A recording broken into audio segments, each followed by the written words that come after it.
And welcome everyone to Phoenix Wright Ace Attorney.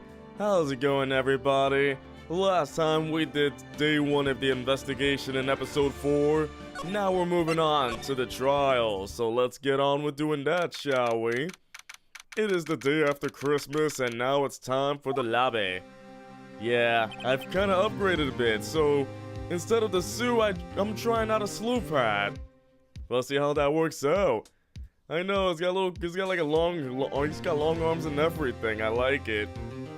He's got long arms so he can do the wave and all that. Alright, let's move on with this, shall we? Let me know what you think. Maybe I can wear the suit. Sometimes I can wear this. I can just mix it up a bit. I think during the summer I might wear this more so I don't burn up. And also, if you like my shirt, it's the Ghostly Trio shirt. So I can also show off some nice shirts I'm wearing. Just to show off some cool shirts. Okay, let's move on with this. Karma? That's right, Manfred von Karma. He's the best prosecutor there is. He hasn't lost a case in his 40-year career. He is a god of prosecution, right? A god!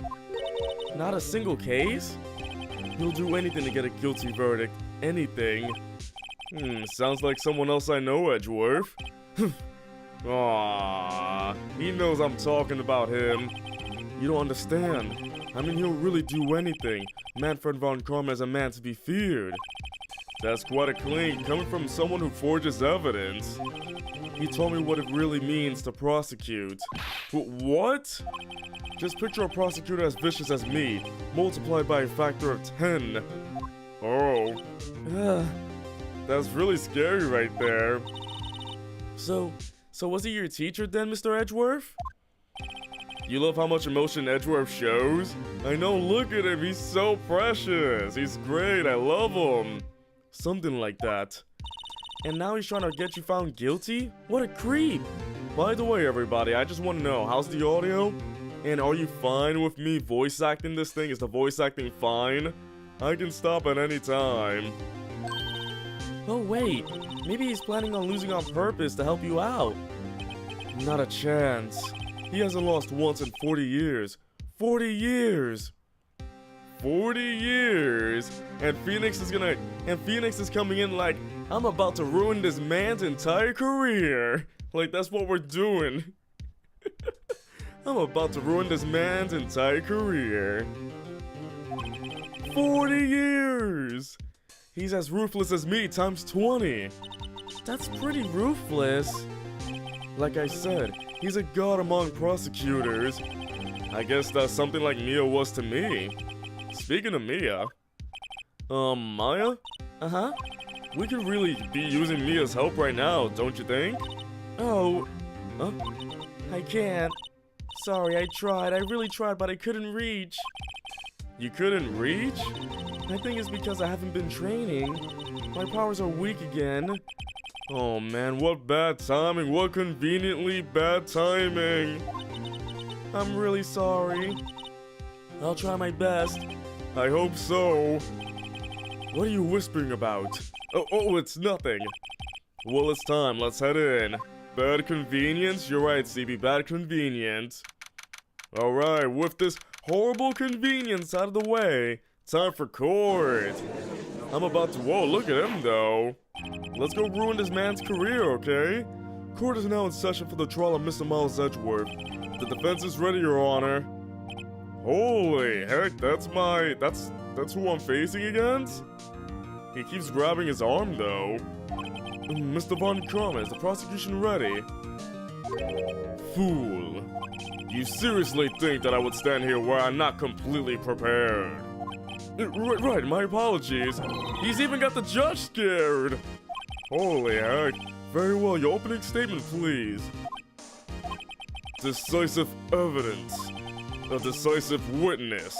What else could possibly be required? Nothing, of course. That should be fine. The prosecution may call its first witness. What's with this guy? Is he royalty or something? How am I supposed to fight against this? I call the detective in charge of this case, Detective Dick Gumshoe.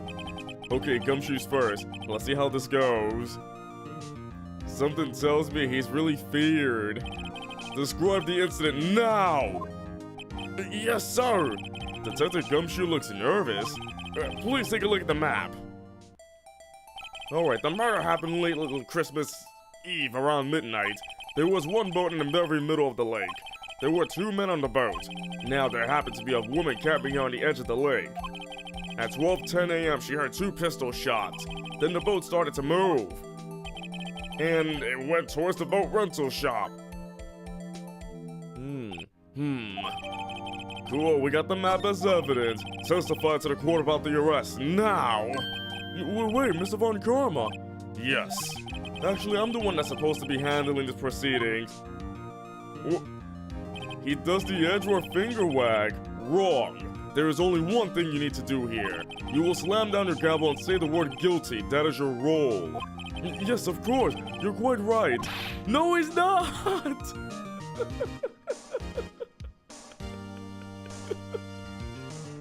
I'm glad that if somebody has to say it, it's Phoenix, though. Oh, man. Something tells me Von Karma is gonna be a huge pain in the buttocks. A man called into the station around 30 minutes after midnight. We headed to the scene of the crime as fast as we could. That's where we found Mr. Edgeworth. Now, I didn't suspect him of anything at all, but the next morning a body was found in the lake. So we had to arrest Mr. Edgeworth. Poor Edgeworth. I see. Very well. Begin your cross-examination, attorney, now! But okay. I'll start right now. Stop it, Mr. Von Karma. Hold on, I'm curious on one thing, though. How old is he? Can I check my Where's my profiles? I can't check my profiles? Alright, I wanted to see how old he is. Alright, let's move on. You received a call from a man. Yep. But you said there was a woman camping there. She was the one who heard the 2 gunshots, right? Whoa, you heard that? Did you hear that objection? Objection! That woman and the man who called in a report are 2 different people, obviously. Different people? There were 2 witnesses. Their testimonies were quite similar, however. Today I've summoned the woman who was camping. The woman who was camping, lot of heart. What happened next, detective? He has a deep voice for sure. He's been practicing for 40 years. 40 years! How long was it between receiving the report and your revival at the lake? Well, I'd say it was about 3 minutes. That's pretty fast. Our motto for the month is get there quick. Whoa, he snapped. Detective, you will refrain from casually revealing department secrets. Yes, sir. Sorry, sir. I look forward to your next year's salary review. That's the 4th one right there. The 4th review. So much to look forward to these days. This is no time for dejected daydreaming. Continue. Yes, sir. Ouch, that's where we found Mr. Edgeworth. What was Mr. Edgeworth like when you saw him then? Well, from what I saw, he looks pretty relaxed. Like, not like a murderer at all, really. Detective, the court requires the facts, not your opinion. How many years have you been on the force? Facts only, detective. Hard, cold, objective facts. Yes, sir. Man, he's got his share of objections. He's been objecting everything. Now he didn't suspect him of anything at all. Why didn't you think he was suspicious? You should know. We have a deep trusting relationship with the prosecutors. Yeah, come on, Von Karma. Detective, the court isn't interested in your musings. Deep, trusting poppycock. I've never heard so many flippant comments from an active detective on the force. Detective Gumshoe doesn't look so good. Continue, now.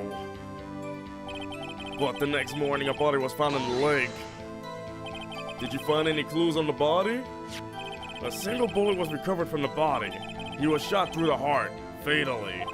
Judge, here's the bullet. It didn't strike bones, so its shape is well preserved. Very well, the court accepts this bullet into evidence. Hey everybody, we got a bullet, yay! so we had to arrest Mr. Edgeworth. Well, why is that? Well, we found a murder weapon in the boat. The murder weapon? A pistol. Detective Gumshoe, that is a vital piece of information. Please revise your testimony. Shot through the heart and you're to blame. See if he gives love a bad name. Right, sorry, Your Honor. The murder weapon we found in the boat was decisive evidence. What about the pistol made it decisive evidence? That's creepy right there. I don't like that face at all. He has the same evil laugh as Edgeworth. There were fingerprints on the pistol found in the boat. There were clear prints from Mr. Edgeworth's right hand. What? Oh, that's not good. Order! Order! So Mr. Edgeworth's fingerprints were found in the murder weapon? Yes, Your Honor. Judge, this is the weapon in question. Accepted into evidence. Fired 3 times. Prints from Edgeworth's right hand. Members of the court, we now have the pistol used in the murder and the bullet found in the body. Detective. Yes, sir. Was the bullet found in the body fired from this pistol? Yes. The ballistic markings on the bullet match the pistol. Hey, Nick. What does he mean, ballistic markings? Shocking. To imagine someone here does not know something as basic as ballistic markings.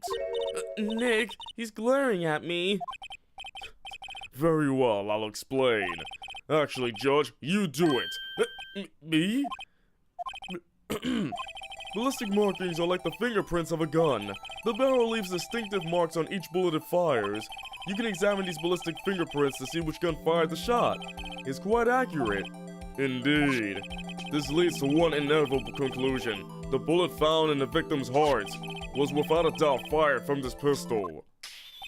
This pistol, which, as you may recall, was recovered with the defendant's own fingerprints. Holy heck, this guy's way different than Edgeworth. Order! Order! This is bad. This makes it look like Edgeworth did it. Well, Judge, I see it's almost decisive, yes. Honestly, I could declare a verdict at this point. Wow, quickest case ever. However, you wish to hear the witness speak, no doubt. Very well. I am somewhat fatigued, and so I will take a brief break. I will call my witness after the recess, which will last 10 minutes. Judge! Yes? What are you doing? A 10-minute recess, now! But wait, just bang your flimsy gavel and get on with it, man! Yes!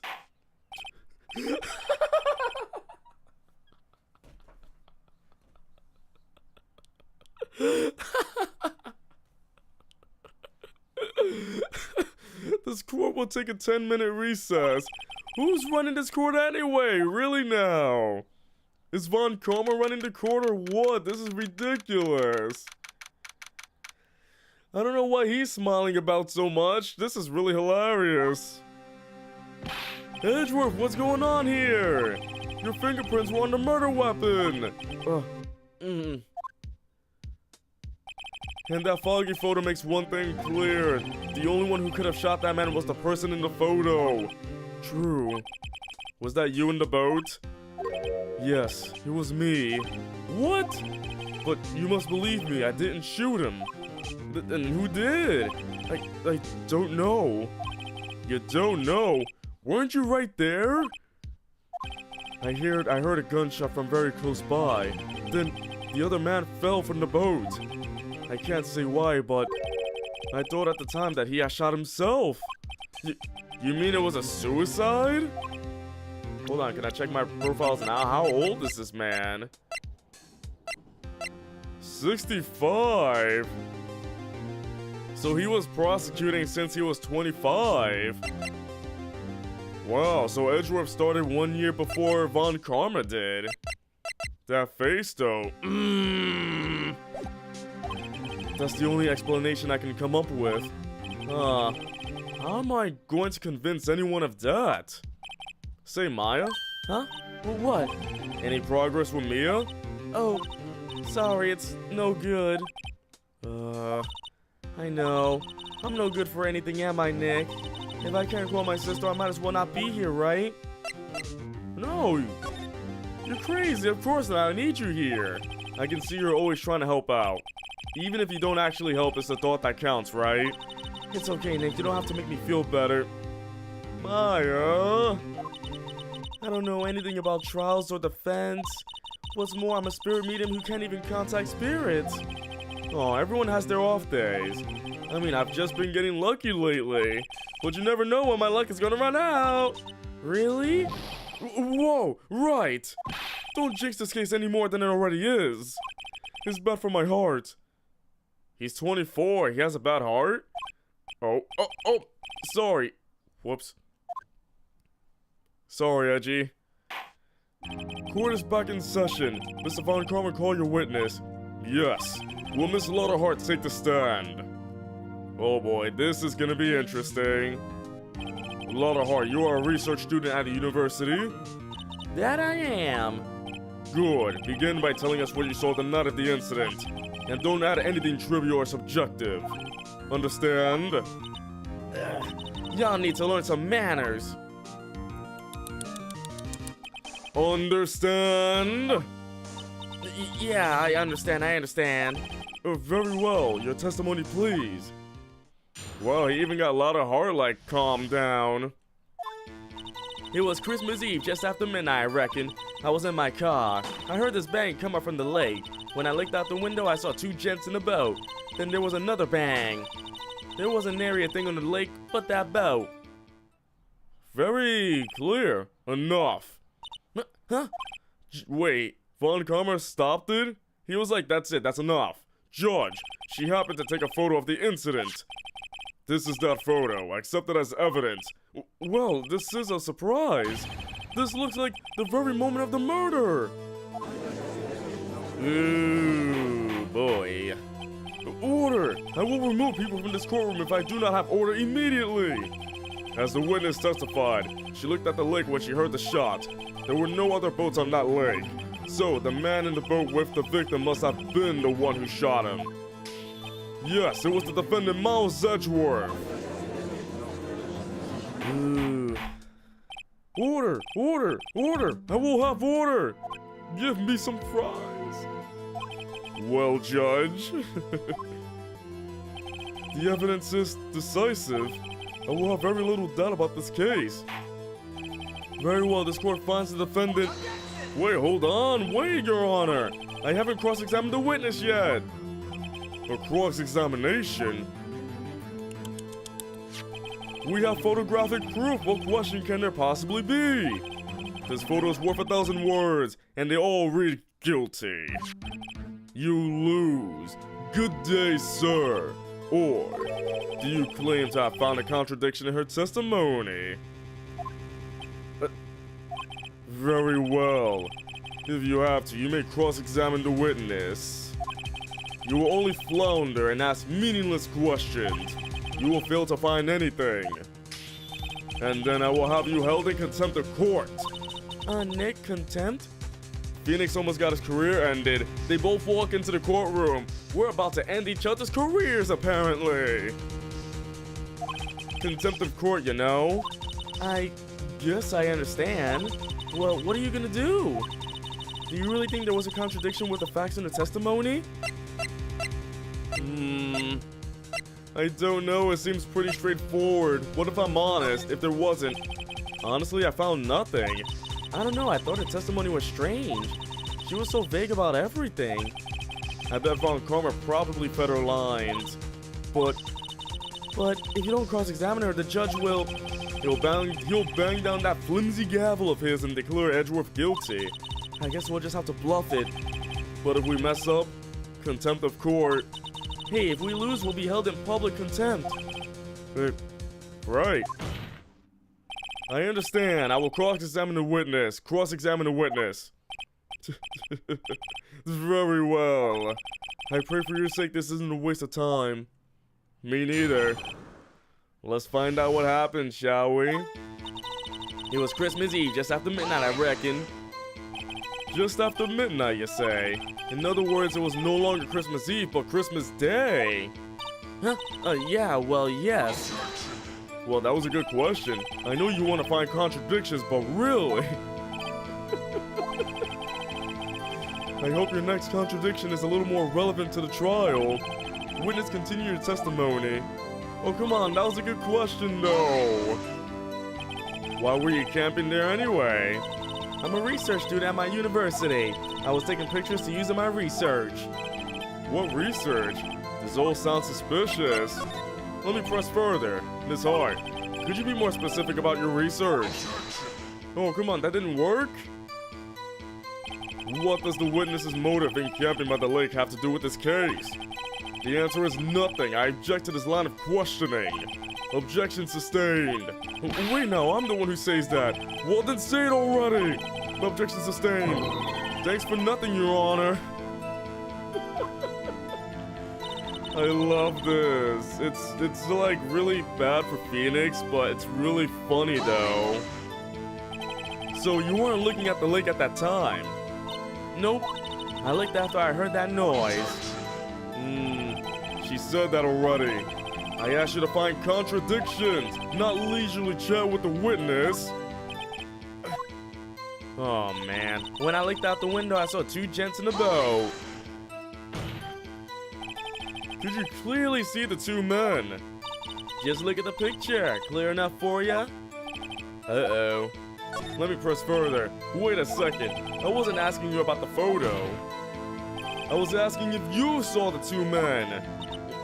Yeah, well, of course. The witness has testified that she saw them. There's also a photo. You best look elsewhere for your precious contradictions. He jumped in quick. He's hiding something. Then there was another bang. Were you watching the very moment the shot rang out? Well, yeah, sure.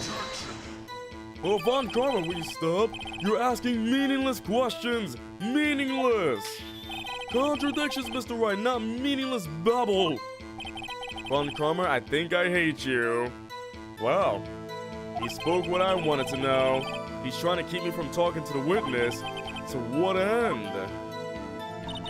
There wasn't anything on the lake but that boat. Are you sure about that? Yeah, sure as a country gal can be. That sounds pretty sure. How come you're so sure? Well, heck, I scanned the whole lake. Scanned the whole lake? It almost sounds like she was more interested in the lake than the boat. Miss Hart, you... Wait, I was gonna find out more about the lake scanning. Mr. Wright, the witness has answered the question in full. No need for further questions. Objection sustained. That's what I'm... Sustained! Yes, of course. Oh, great. Enough. I think we've heard all we need to hear, Mr. Wright.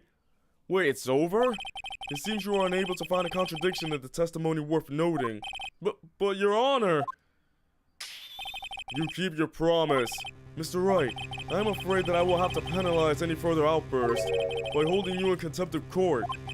And if that happens, you'll have to leave the courtroom immediately. Understood? Oh. This can't be happening. Nick! Lana's testimony is fishy, Nick. Really fishy. I know what you mean, but if I can't say anything, what can I do? I believe we've covered the evidence sufficiently to make a decision. Then pass your judgment. Very well. Mr. Miles Edgeworth, please take the stand. Wait. Who was that? It was me. Maya? Maya! Is something wrong? Do you need to use the facilities? No, I do not. Lana Hart, your testimony stinks. It's unclear whether you were actually looking at the lake. It's highly doubtful that you actually saw Mr. Edgeworth. Tell us the truth. This is a matter of life or death. Lana, did you really clearly see Mr. Edgeworth that night? Did you see him fire that pistol? You will stand down. The court does not acknowledge the defense's outburst. Answer me, Lana. What's the big idea treating me like some kind of criminal? I saw him, I swear. I saw Edgeworth. Goodness, enough! Judge, declare the defense in contempt of court. Yes, of course. I'm sorry, but you were warned. Guard, escort Mr. Wright out of the courtroom. He is in contempt of court and must leave. No. Wait! I was the one who made the outburst, Your Honor. Nick is innocent. Ha!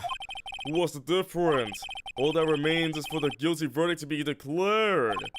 Isn't that right, Mr. Phoenix Wright? Wrong. What? Did you hear what Miss Hart just said? She said she clearly saw Mr. Edgeworth. That was not in the testimony. That changes her testimony and I have the right to cross-examine her again.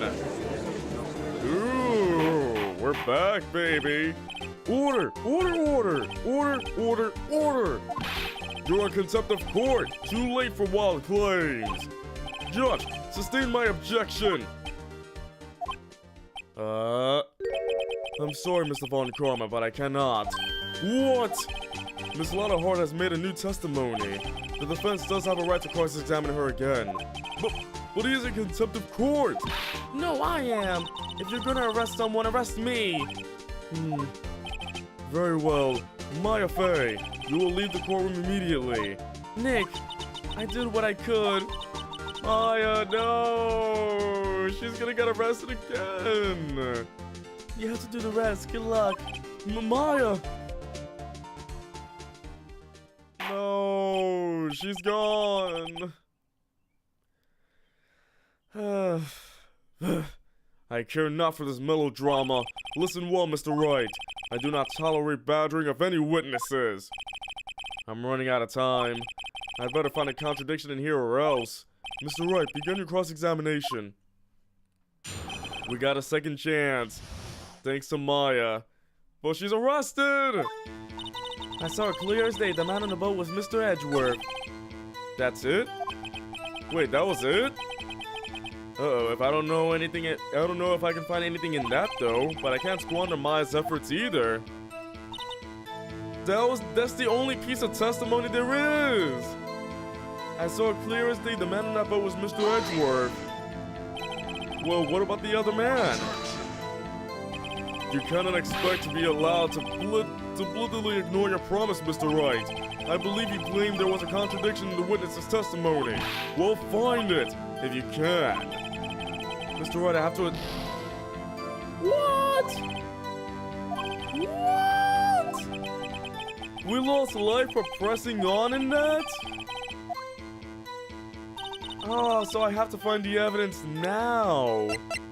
The only thing I have is this here. How is this clear enough? Let's give it a big ol' objection. Got you. Got you, Miss Hart, finally. What? You got what? Look at this photograph. The photo I took? The very same. There's something I want you to see in this photo. It's quite clearly visible. The fog, Miss Hart. So? This picture was taken with professional high-quality film, correct? Yet, look at this crap! Yet it even cannot capture the faces of the men on this boat. Yet you claim you saw Mr. Edgeworth. How? What? Oh, we got her by showing her that graph. Mr. Wright has a point. That's why I told her not to say that in her testimony, please. Yet now she said it, Mr. Von Karma. How could you possibly see Mr. Edgeworth? Explain yourself. Miss Hart. What? Could you see the defendant that night? Of course, I said I could and I meant I could.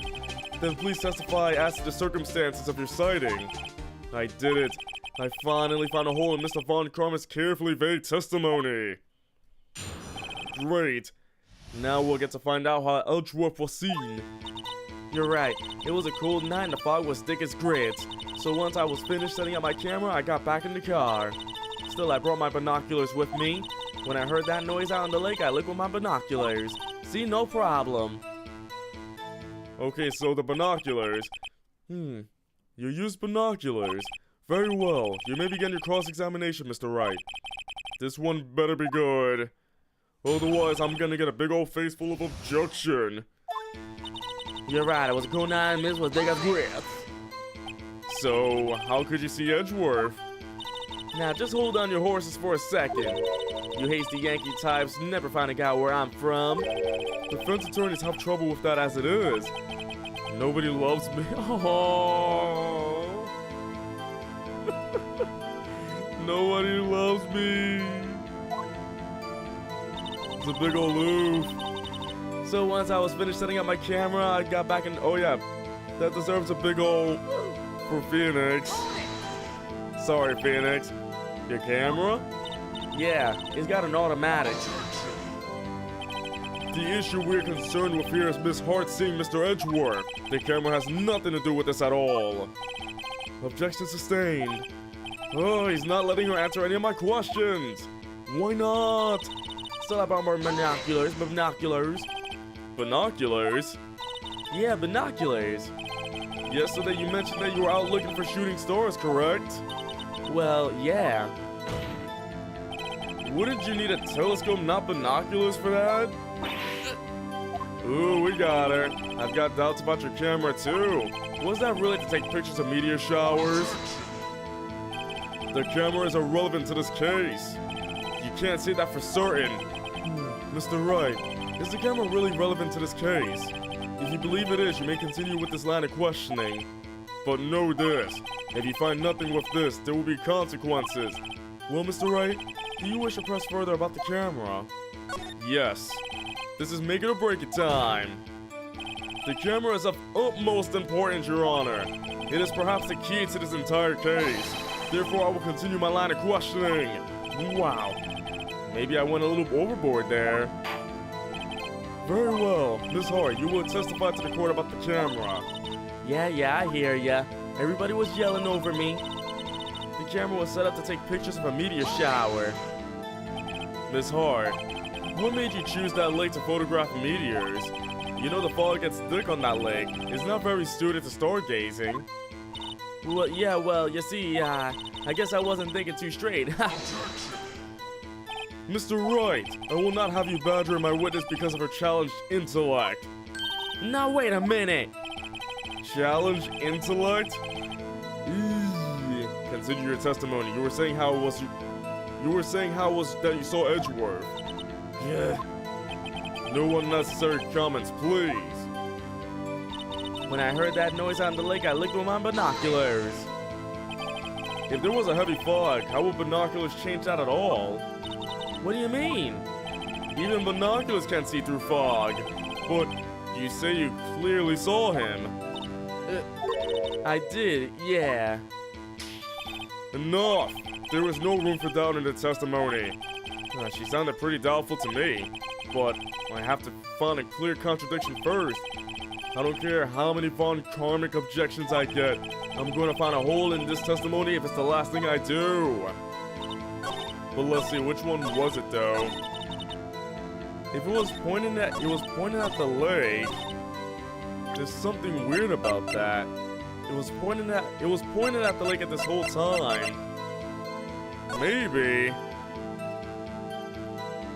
she wasn't there for meteor showers. She was there about Gordy. I think this may be it, so let's give it a big ol' objection! Oh, that's not good. Oh, they aren't they? Ah! I lost health in that. I thought that was good. The camera was set to take pictures of a meteor shower. Wait, maybe the guy should use the camera. Set to automatically take pictures when a loud noise is detected. It faces the lake. The camera is what I use, not the newspaper. I'm an idiot, so let's give it a big old I'm an idiot. There we go. You were photographing shooting stars? That's a lie. Says who? I saw the camera you set up yesterday. It was pointed directly at the lake. You have to point a camera upwards to take photos of the stars, Miss Hart. Oh, there we go. Mr. Wright, what are you driving at? The witness was not at the lake to photograph shooting stars, Your Honor. Well then, what exactly was she photographing? Your Honor, take a look at this. What was Miss Hart trying to photograph at the lake? This newspaper! Miss Hart, this is what you were trying to photograph. What's this, a newspaper article? Gordy? Oh, the sighting at Gourd Lake. Well, Miss Hart. I never heard of no lake monster. You got proof or something? Let's see you prove that I was down at the lake trying to photograph this Gordy. I think I got proof. You have it, proof. Intriguing. Very well, let's see it. And no joking around this time, please. What is proof that the witness was trying to photograph Gordy, the lake monster? The lake photo. That could be it. Here's my proof. It's simple. If it's simple, then why have you obviously made an error, Mr. Wright? What's that? Go home. Consider career change. How can it be so How can he so casually toss aside this whoops, wrong evidence. What was evidence? Wow, I failed that really badly. What is proof? I would say the photo. Don't try the camera again. There we go. The proof, Miss Hart, is your own camera. Hello, tomboy. Your camera was set to take photos in responses to loud noises, correct? Thus the photograph here, taken when a gun fired on the lake. And here, this article about Gordy. According to this article, Gordy made a loud noise when it emerged. Well, you were trying to photograph Gordy, weren't you? That's why you had set your camera to respond to loud noises, not meteors. Order! Order! I see. I too thought it was a little strange. Yeah, sure. Well, Miss Hart, you were camping there to try and take a photo of Gordy, weren't you? Yeah, not bad. Are all of you lawyers that smart? So smart, boy. I was down there trying to photograph Gordy. You got me. So what? Huh? That don't change what I saw, does it? Exactly. Well, you just used several precious minutes of our time to prove is nothing more than that of the witness is an idiot who thinks monsters exist. Hey! But as she so succulently said, so what? It changes nothing. Not true. You were hiding the whole thing about Gordy for some reason, I know it. But what could have been? Whatever it is, I'm getting to the bottom of this. Miss Hart, why did you hide the fact that you were searching for Gordy from the court? Please provide your testimony. Right. Fine, I'll testify. It won't change nothing, though. Something will change. It has to. And I'm gonna spot it. This is gonna be interesting. Actually, I'm not a research student at a university. She lied. I'm an investigative photographer. Imagine what... Man, I screwed up that line so much. Imagine what a scoop it'd be if I got a picture of that monster. So that's why I was camping out by the lake. But that's all I was hiding. When I heard the bang, I looked right straight out at the lake. There wasn't much else to look at, so I just watched the boat the whole time. Then I saw a flash near one of the men's hands, and I heard another gunshot. Oh, the leaves look great first time seeing them. Glad you like them, Joker. I was looking right at the boat the whole time, crossed my heart and hoped to fry. Isn't it illegal to lie in court, or a Japanese court's different? I think Phoenix Wright courts are very different. I don't think the judge will give people another chance if they screw up once. But yeah, Joker, those are the new bit badges, and I like them very much. You think it's called perjury when you lie in court? Well, Mr. Wright, you may cross-examine the witness. The witness's testimony is unchanged from before. Whether she is a research student or a photographer has no bearing on this case. There is no need to waste more of our time with another pointless cross-examination. I claim the defense's right to cross-examine the witness, Your Honor. Von Karmer's up to something, I know it. He doesn't want me to cross-examine her because... Why? Was there a contradiction? Well, you don't have to stay for the whole stream. Stay as long as you like. Very well, you may begin the cross-examination. I mean, all of these streams will be archived. You seem so sure of yourself. You must have something in mind. Huh, that would be a first. Very funny. You understand that this is your last chance at a cross-examination, Mr. Wright. If there's no problem with the testimony this time, we will let the witness leave. I will announce my verdict at that time, Mr. Wright. Understood? Yes, Your Honor. Alright. Let's find a contradiction here. Actually, I'm not a research student at a university. Why'd she lie about that, though? Then what manner of person are you? I'm not sure I'm high-flying enough to be called a manner of anything. I'm an investigative photographer. An investigative photographer? Yep. You get your photo and sell it to the press. It's that kind of business. Hey, I was taking pictures at my sister's graduation last year, and guess what? What? There was a UFO just hanging in the sky. A UFO? You know, an unidentified flying object, a UFO. That's when I had sort of a revelation. I knew I should become an investigative photographer. I see. Kind of a shaky basis for a career. Imagine what a scoop it'd be if I got a picture of that monster. Is Gordy really all that newsworthy? Heck yeah, they even had him up on the TV. Wow, she's gone really country right now.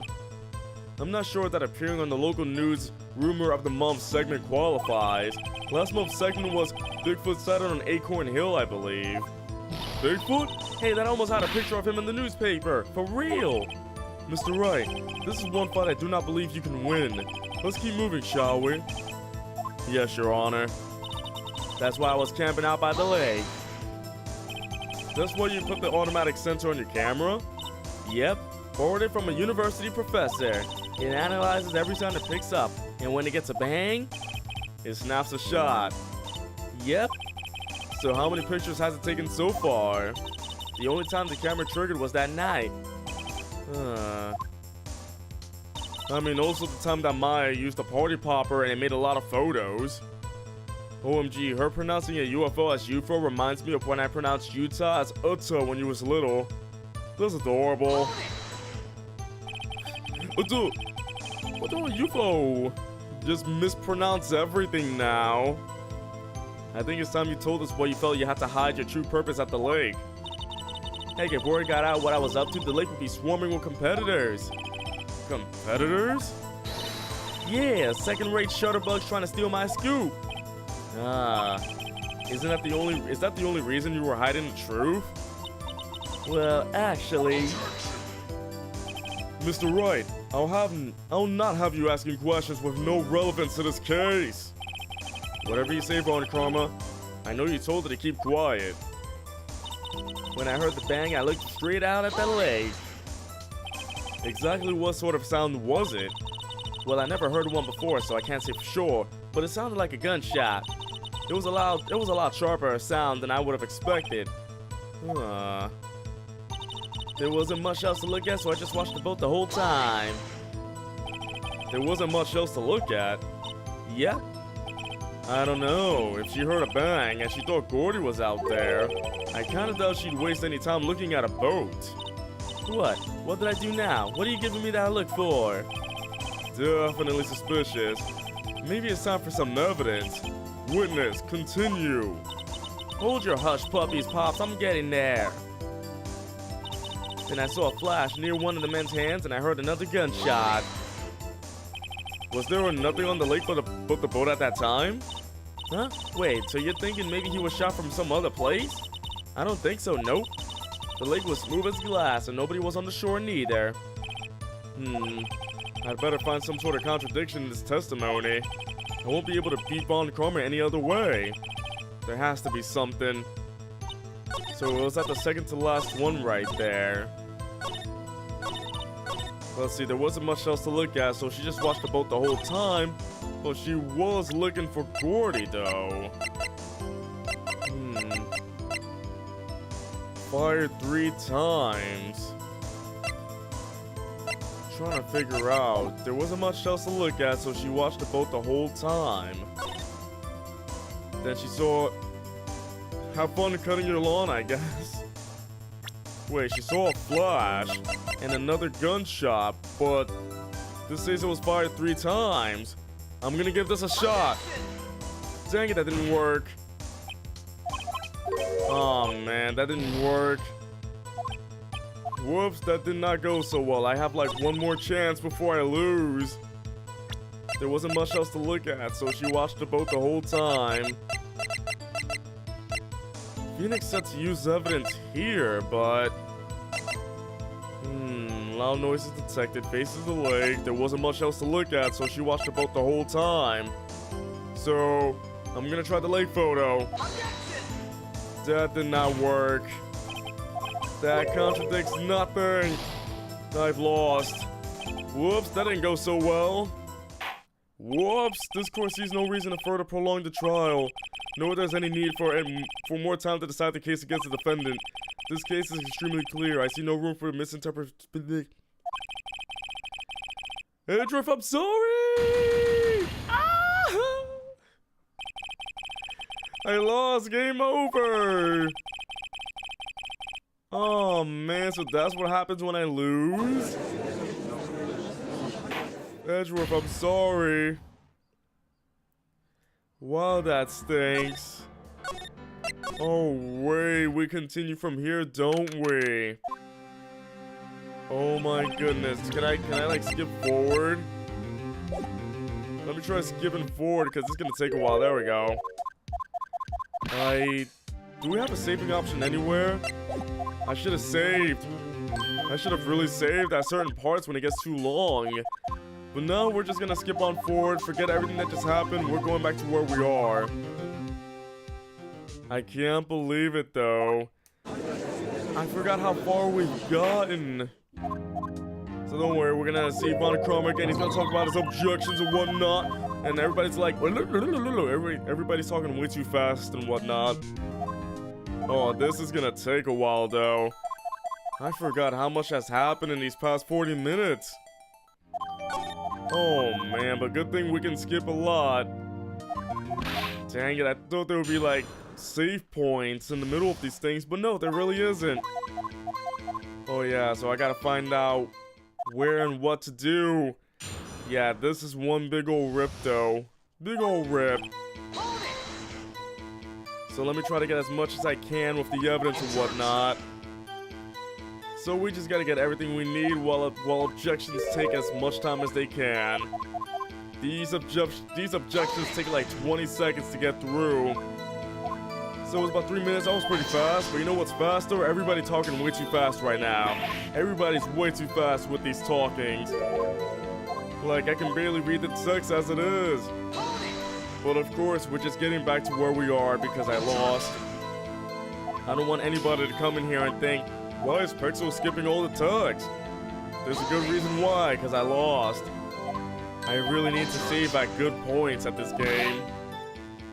Poppycock. He sees Poppycock. And Detective Gumshoe's losing more money as well. Which is the bigger issue though. Poor Gumshoe losing so much money. So we got the bullet now. Fantastic, we're biting the bullet. The bullet tastes like really bad copper though. Would you really bite a bullet? I know that's a saying, bite the bullet, but still really disgusting though. Who wants to bite a bullet though? I'm sure the pistol will taste alright. It's a very delicious pistol. A very delicious. Eat the bullet. I don't think anybody wants to eat the bullet though. I mean, if you can't bite the bullet, why eat the bullet?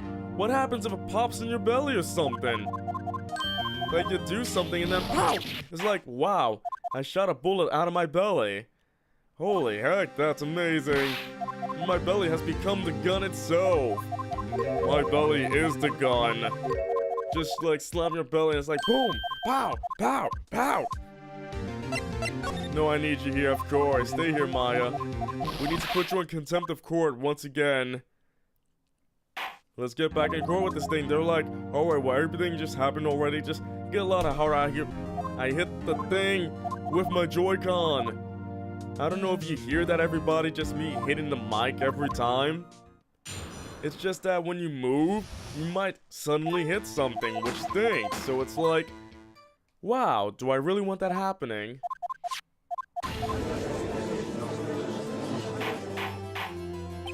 This is good invisible drink here, though. You gotta love this invisible drink. There's barely anything in here. And it's covering my face. You gotta love clear flavored drink. This photograph is delicious. Do you agree, Mr. Wright? Contempt of court. There was.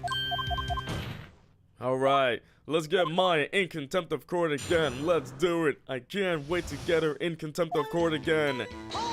I really enjoy making people suffer every day because it's so much fun putting people in contempt of court. And then Von Karma's gonna be like, nope, this is all baseless. Stop talking to the witness. What are you doing? No.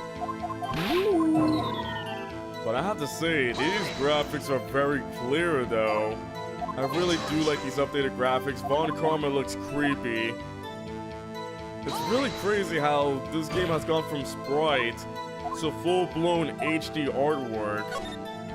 Let's keep on pressing further. Has a lot of heart seeing two men though. Or maybe she saw two blobs on a boat. I mean, I don't know why she's being so difficult though. She clearly could not see the men through the fog. All she saw were two blobs. What does two blobs look like two men? Is she assuming the gender of two blobs right there? I don't know. All I know is that Lotta Hart is basically one of the most difficult witnesses we've ever had. And that's all we have to hear. And then they're like, ha ha ha, you failed, Mr. Wright. You lose. Good day, sir. And then we're like, ha ha, no. Maya wants to save the day. It was me. I don't need to use the bathroom, but Lotta Hart is a liar. I know she is. Holy heck, when everything's moving too fast, you hear all these sounds and whatnot. Wait, it was me. Take me away. No, Phoenix Wright is gone. Wrong. I'm not wrong. You're wrong. I'm right. That's my name. This story is really silly though. Contempt of court, take Maya away. And then she channels Mia, comes back into court as a new person. Phoenix wrong. Phoenix wrong. I think we're close to getting to the end of this. We're close to getting back where we are. Dang it, I made the same mistake again though. Oh my goodness, let me save though. Good thing we can save. I made that same mistake. Man, I just assume I just have to keep pressing things. But no worries, I just only lost. I saved. I'm sorry. I'm sorry that I'm a fool. That's not what I want to be though. That's not what I want to be. I don't want to be a fool. Binoculars, back with the binocular story. This better be good. I really hope so. So yeah, we're getting very close to the end where she's like, oh yeah, I saw Edgeworth. He looked like a cute, very big old blob. Edgeworth looking like the cutest blob he is. You have come this far, and still you have understand nothing. That's right, CB, I understand nothing. I know nothing at all about court or anything. I'm a doofus, I'm an idiot. I'm a doofeldop, that's what I am. Of course I am. There we go. It was the camera, that was a lie. Says who? Says me, the one who slams on the table every time. I love slamming on the table. Slamming on the table. And she was trying to photograph Gordy article. We're close to getting back where we are. She was trying to take pictures of a foolish creature. What was the proof? What did I choose here? What was the proof? I think it was the camera again. There we go. It was the camera once again. Gordy made a loud noise, which means I am right. I point my finger at how right I am. I am the rightest creature in all the land. That doesn't change what she saw, though. She saw the two blobs on the lake. Those two adorable blobs right there. And there goes that new testimony. We are back where we are. Okay, so we gotta find which is the right testimony that's contradicting this whole thing, though. Yes, Your Honor, I understand. I understand nothing because everybody was talking way too fast. Alright, we are back where we are. And let's see, we were at... It was right here. This is where Phoenix said we just needed to present evidence here. Oh yeah. Thank you, CB. Gotta turn off that auto skip though. Otherwise I'll just skip a lot of text, right? Alright, so that part is very suspicious, but I need to know what works. There wasn't much else, so she watched the boat the whole time. There wasn't much else to look at. Let's see. Maybe she should have looked at her camera again? Dang it. Wait, I think I already did that. Wright says it's really contradictory here. There wasn't much else to look at, so she watched the boat the whole time. The article? Really? Miss Hart, were you really looking at that boat? Oh wait, maybe inside of the boat she was trying to look for Gordy. What's with you? Of course I was looking at it. It was the only thing out there. Any normal person be looking at it? I agree, any normal person would. But you're not normal. But you are far from normal. Whoa. What? Y'all want to step over here and say that? You were camping at the lake to take a picture of Gordy. Think about it. What would you do if you heard a loud noise? You'd be scanning the lake for any sign of Gordy, that's what. You wouldn't give the boat a second thought. Ah, there we go. Order, continue, Mr. Wright. You testified that you were watching the boat through binoculars. However, you wouldn't need binoculars to watch that boat. You needed them to search for Gordy, and that's what you were doing. Ooh, I got her.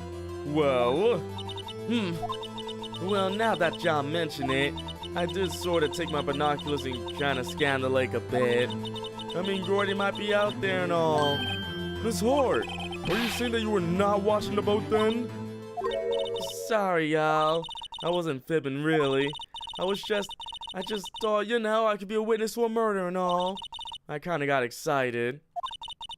I was sure I was watching that boat. Till now.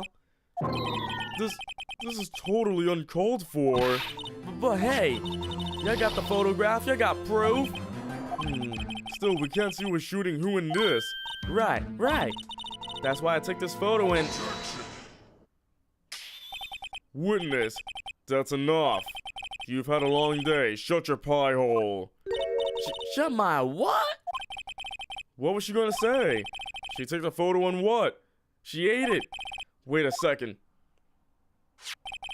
She even had a photograph to prove it. But you really can't tell from the photo who is shooting. That's why she says she's going to enlarge the photo.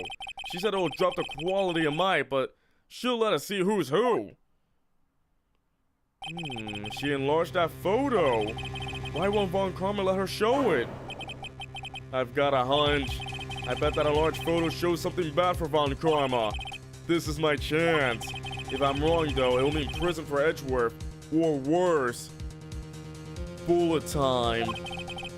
What should I do? Show the enlargement. Miss Hart, look at this photograph. Look at this crap. You enlarged this photograph, did you not? Yeah, I did. Why has that enlargement not have been presented to the court? Because it does not exist. What are you talking about? You were the one who told me not to show it in court in the first place. You old fool. Hey, I kind of like the cut of this girl's jib.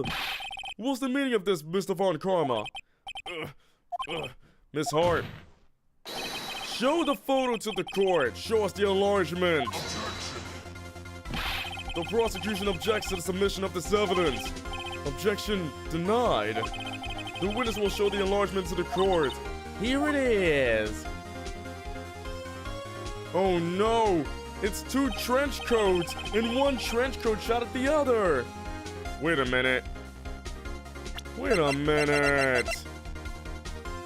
There's Edgeworth's right hand fingerprints, but the photo shows the left hand shooting. We got him. Ladies and gentlemen, we got him. We still cannot see who's firing in this.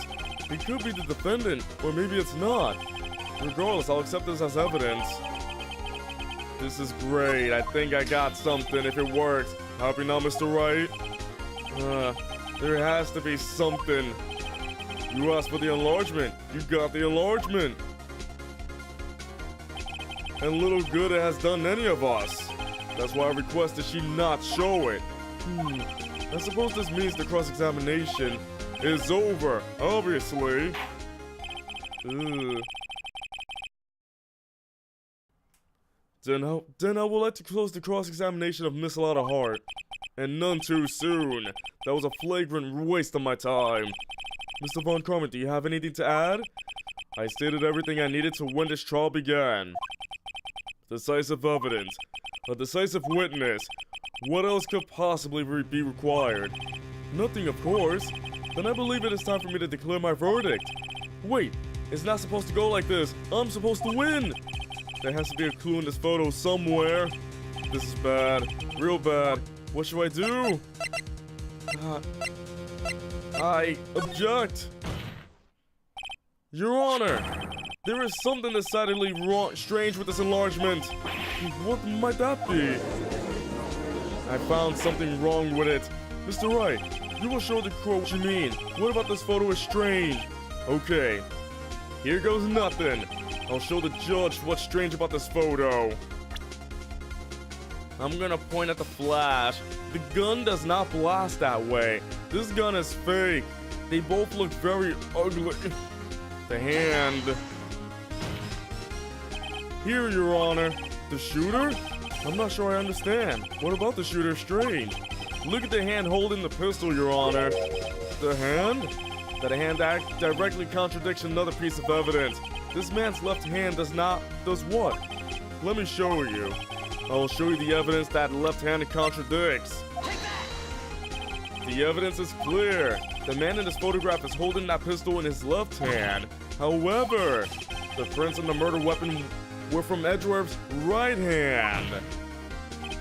Ergo, the man shooting the pistol in this photograph is not Mr. Edgeworth. There we go. We got him. Now that everyone in the courtroom has quieted down, I would like to reconvene this court of law. Mr. Wright. Yes, Your Honor. You have given us definitive proof today. We now know that it was not Mr. Edgeworth who fired the pistol that night. However, this leaves us with a rather large problem. If Mr. Edgeworth didn't do it, then who shot our victim? Precisely. As we have seen, there were no other people on the lake that night. Who but the defendant could have shot the victim? Miss Hart did it. Larry... What are these obvious answers? Oh yeah, Larry did it. Miss Hart did it. Miss Hart came up and said, I'm gonna shoot ya. And she did. Larry came up and said, you didn't buy a samurai dog. I shoot you. The only thing is, like, the victim himself. It's ridiculous. There's only one explanation remaining. The man who shot the victim was none other than the victim himself. Order, order! So, you are saying that the victim committed suicide? Yes, Your Honor. I can think of no other explanation. Indeed, that does seem to be the only remaining option. I'm so very, very sorry, Mr. Wright, but suicide is out of the question. What? An examination of the victim's wound reveals the distance at which he was shot. The distance? The victim was clearly shot from further than a meter away. A meter? That's 3 feet. There is no way it could have been suicide. Order! Order! Mr. Von Karma, are you sure of the accuracy of your data? Of course. I have already considered the possibility of suicide, you see. Shot from 1 meter away. I see. Very well, allow me to state my opinion. Considering the situation, the shooter had to be the defendant, Mr. Edgeworth. However, the prints in the gun revealed that the shooter was not Mr. Edgeworth. This is a conundrum. Therefore, I would like to suspend proceedings for this trial for the day. The court orders the defense and the prosecution to further investigate this matter. Understood? Yes, Your Honor. Von Karma's like, I could have finished this today. Why did we waste more time? But we got him. We got him.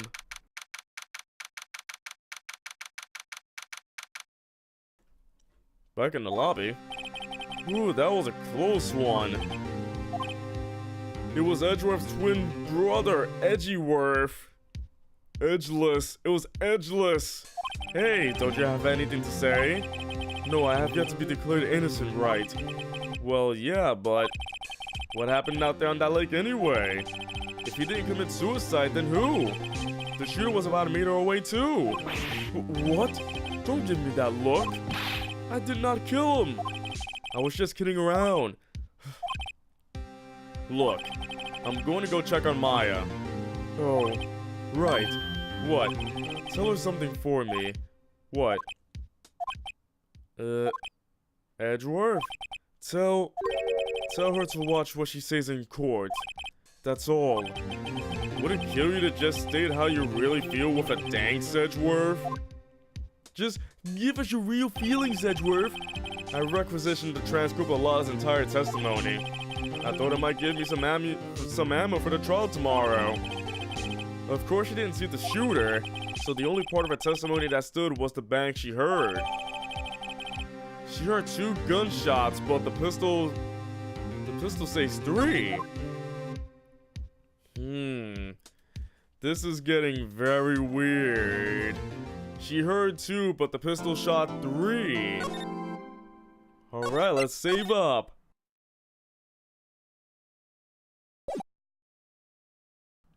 Alright. December 26th at the detention center.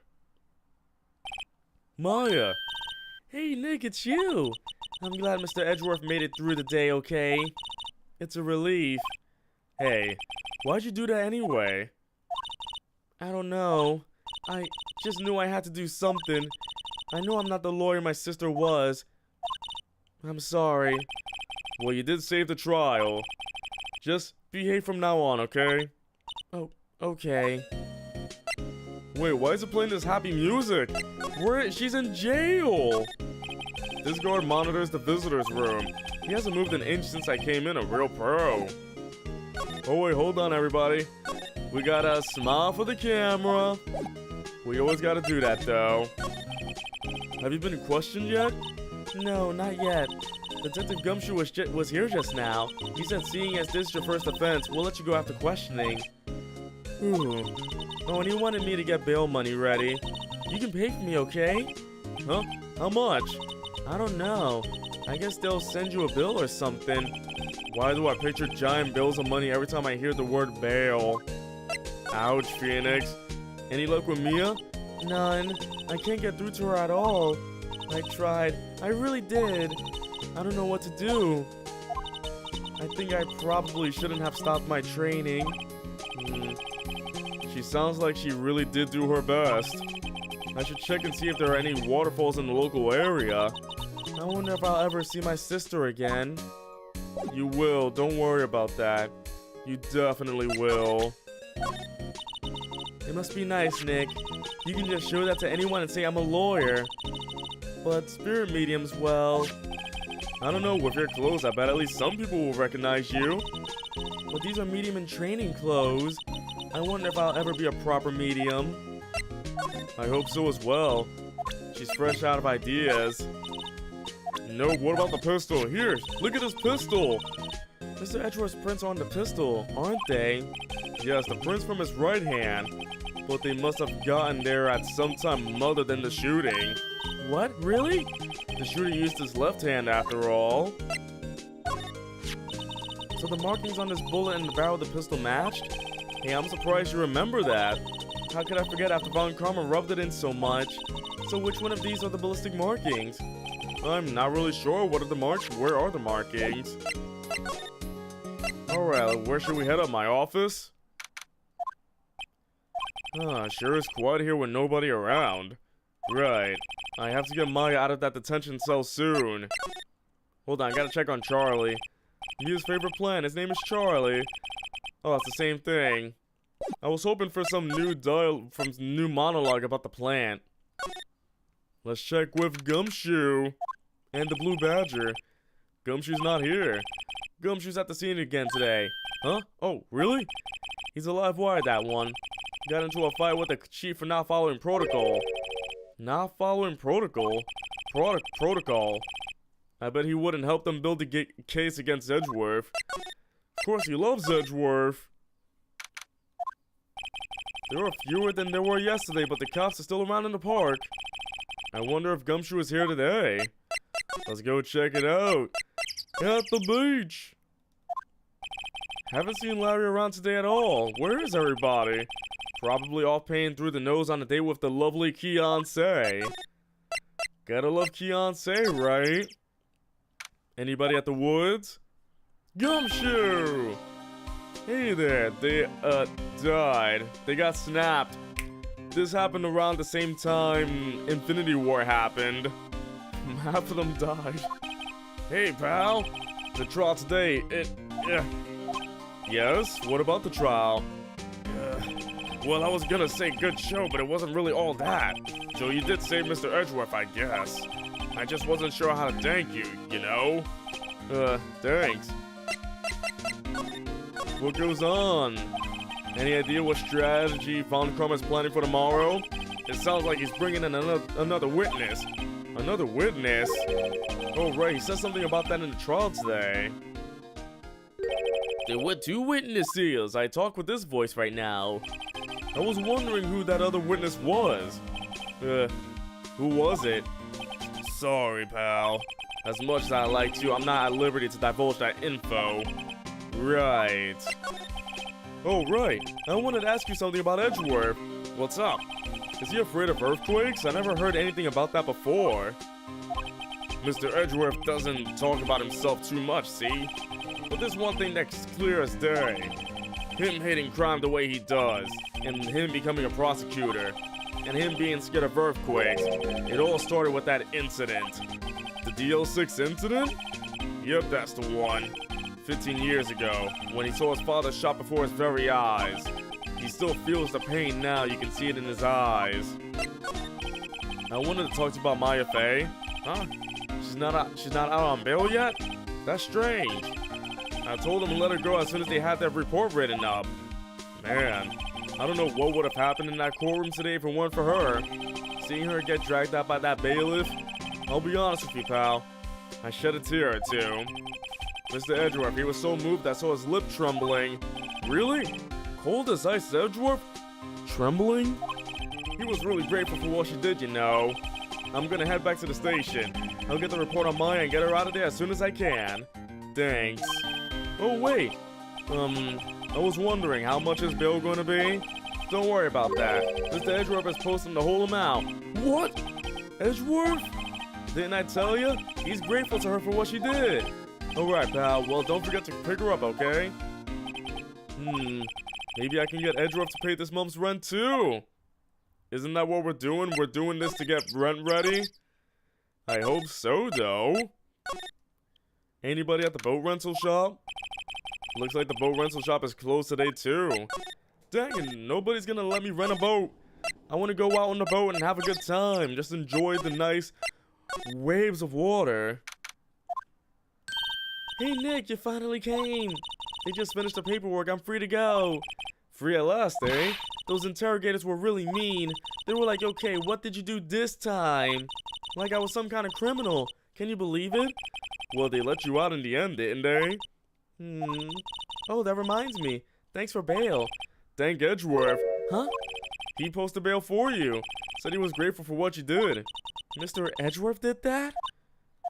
I have to make it up to him. We've got to win this case, Nick. Yes, we do. What do you think we should do next? Get me out of jail! We're kinda lacking in the clues department. We could go to the park and look for Gordy. I was kidding. Still, if there are any clues out there, the park's as good a bet as any. What do you say? Shall we head down there? Sure. Have you noticed anything lately? You know, I did notice one thing while I was here in detention. It's really pretty comfortable here. It's warm and they keep it very clean. I meant, have you noticed anything about the case? Well, not much more than that, no. She's probably still upset about Mia. Should leave her alone. But it's a good thing they treat their prisoners well there. Like, not like in other prisons, I guess. There aren't many cops around today, aren't there? They're probably back at the precinct working up the case against Edgeworth. Hey, y'all. Hey, it's Lana. Y'all really did it today. What did we do now? Nah, I'm not complaining. See, I did a little thinking, a little self-reflection, you might say. I realized that being a witness is a mighty big responsibility. But I just went up there and started blabbing any old thing that came to mind. Lana. So you see, I want to make it up to y'all.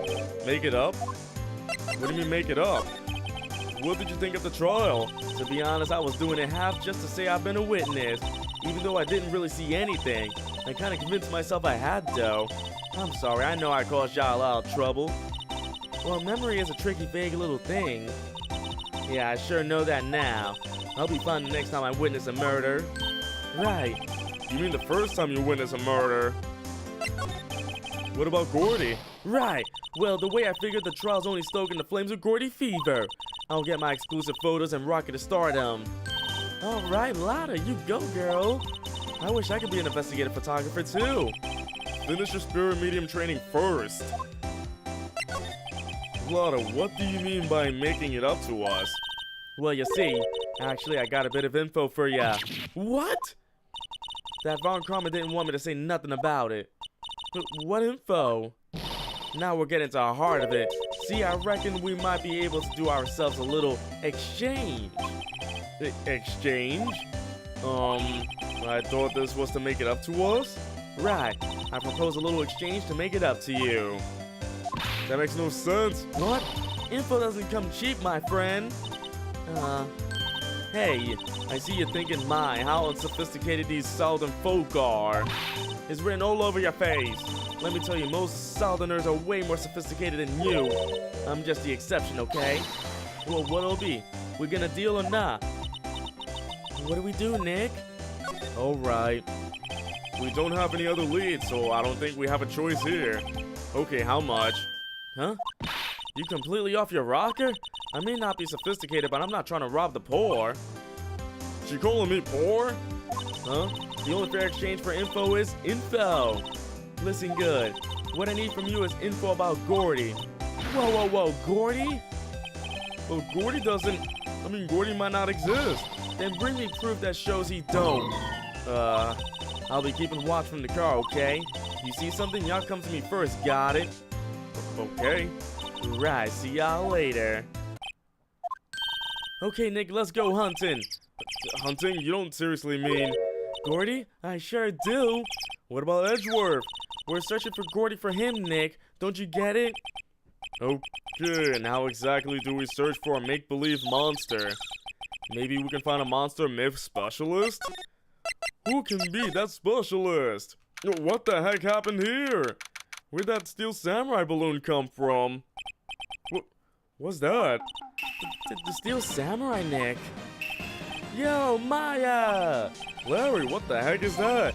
Oh, it was my girl Keontae's idea. She was like, if you like, put this here, it would be like really cool. Dude, she gave it to me along with the banner. Wow, that's really impressive she could find those for you. Well, she knows a lot of people, and that show's finished now, so she got it for free. Right. So, Larry's back. Doesn't that steel samurai look a little out of place? I mean, it's so huge. I guess it's good advertising. Something about this steel samurai just doesn't work for me. Huh? Really? It looks pretty well made to me. still a novice, aren't you, Nick? Really? True connoisseurs like Cody and me don't fall for this kind of stuff. These Steel Samurai fans are obviously in a league of their own. Kinda weird. What's this machine? That's a compressor. I used it to fill up that balloon there with air. Huh, neat. Just got it repaired yesterday. Man, what a drag that it was. He got it repaired. Why did he need to get it repaired? Oh dang, that's the... I want to find out more about the flags. I want to know about the United States flag right there. Those flags look sadly out of place here. Flopping listlessly back and forth in a cold wind under a cold sky. I don't know, I think it gives the place kind of a festival atmosphere. It reminds me of the War of the Eyeglasses. What? The War of the what? Huh? What? You mean you don't know the War of the Eyeglasses? What the heck is it? Our local fair used to do it every summer. Huh, I guess we're the only ones. I ask again, what the heck is the War of the Eyeglasses? But look everybody, America! There's America right there. It's real! Yo, Nick, what happened with Edgy? Well, we made it through the first day in court alright. I don't know how good our prospects are from here on though. Glasses Battle Royale, is that what it is? Is that what it is, CB, the War of the Eyeglasses? Hey Larry, did you know Mr. Edgeworth's secret weakness? He's terrified of earthquakes. He acts like a little boy. That's mean. Huh? That's weird. I don't think he was ever like that in school. No, really? Well, we were only in the same class for a little bit. He transferred schools pretty quickly. Transferred? Right, when the DL6 incident happened. Doesn't look like Larry knows about it though. Hey Larry, when did you get that big thing? Huh? Oh, the big guy? I've had that thing for about a month, yeah. It's a big hit with the kids. Why wasn't it there yesterday? Huh? Huh? Oh, right. The compressor was busted. Compressor? Yeah, it's that little unit by my hot dog stand. We just talked about it. That's what I used to put air in the Steel Samurai. It broke a little while ago, so I sent it in for repairs. Oh, and here I thought you inflated it by yourself. Oh yeah, just go the whole time. I'm running. Oh my goodness, I'm out of breath already. Shows what I know. Let's see, does he know anything about the article? That's the guy that's selling my dogs faster than I can cook them. Do you think Gordy really exists? Nah, I think somebody probably saw something else that they just thought was Gordy. But I'll keep selling samurai dogs until the truth's out. Here, look at this pistol. He doesn't know about the pistol though. What about the shots? I need to know about the shots. He doesn't know anything. Great help, Larry. Such great help right there. Back at the woods. Ah! Hey, y'all. Well, y'all find anything about Gordy? No, nothing. Well, keep moving. It gets cold out here at nighttime. It is a little chilly. I think I have to sneeze. Whoa, no, y'all don't know sneezing. Whoa! Oh boy, it clicked a lot. I told y'all no sneezing! See, I set the camera to respond to things a little softer than a bang. It triggered on one of those Von Karma finger snaps now. Oh, I'm sorry. Yeah, well, sorry is nice, but what about my film? Nick, pay the lady.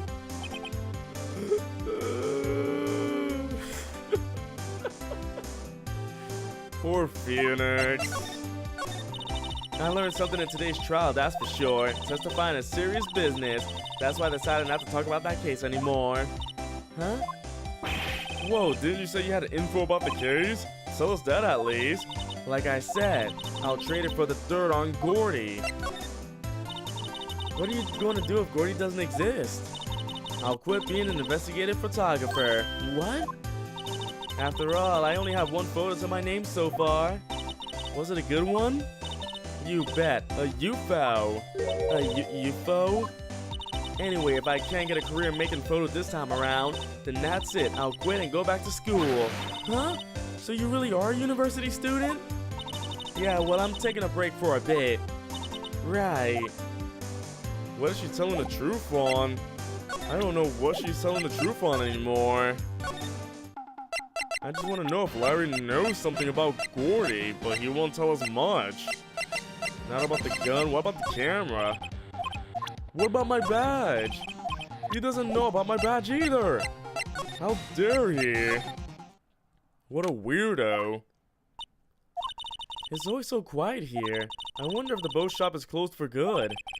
Well, with the murder on the lake and all, they're probably just taking a vacation till it blows over. I get it. Nothing here too. Where else can we go if there's nothing else? Oh wait, maybe Gumshoe's back? He is! Hey there, pal. What's up? You look out of sorts. Wait, you didn't go and do something that's gonna hurt Mr. Edgeworth's case again. What do you mean again? Whatever, have a seat, pal. I'm here for you if you need anything, besides money, that is. Poor Gumshoe. How's the investigation proceeding? It's not really. We have another meeting coming up. We're supposed to talk about Mr. Edgeworth's motive. His motive? See, Mr. Edgeworth's father died in the DL6 incident, and the guy who got the lone suspect declared innocent was the victim in this case, Robert Hammond. They're saying that's why Mr. Edgeworth shot him. And Edgeworth never talks about his past. I bet they'll drag that out and hit him with it in court tomorrow, too. Poor Mr. Edgeworth. I gotta admit, it doesn't look good, pal. Say, Detective Gumshoe, do you know Gordy? The monster down in Gore Lake? Not personally, no. Well, we're looking for it. Huh? Are you out of your mind? You got time to go wild monster hunting? How about doing a little questioning for me, then? Oh. Gumshoe is scaring me, Nick.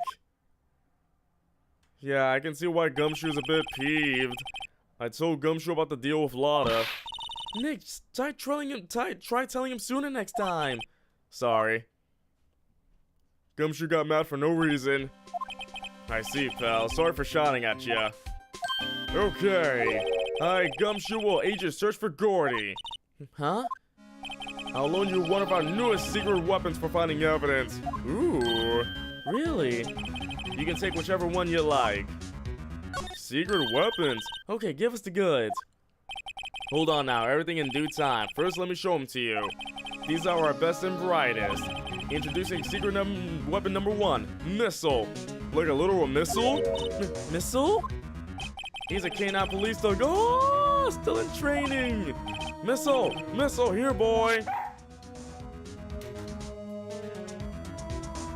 What a cutie! It's a Shiba. Look at that dog. Here he is. We gotta pet the dang dog. He's cute. Hey, look, Nick, cute dog. A cute dog, and this will help us. Ow. Oh, can I go pet him over there? Can I just get over there real quick? I'll be real quick. I'll be real quick. Just let me finish. Just let me fix myself. Gonna put my hand out there. Let me go pet him over there. Let me pet him. There we go. See, he's such a good boy. I gotta pet the good boy there. Every dog needs a good pet. He's such a good boy.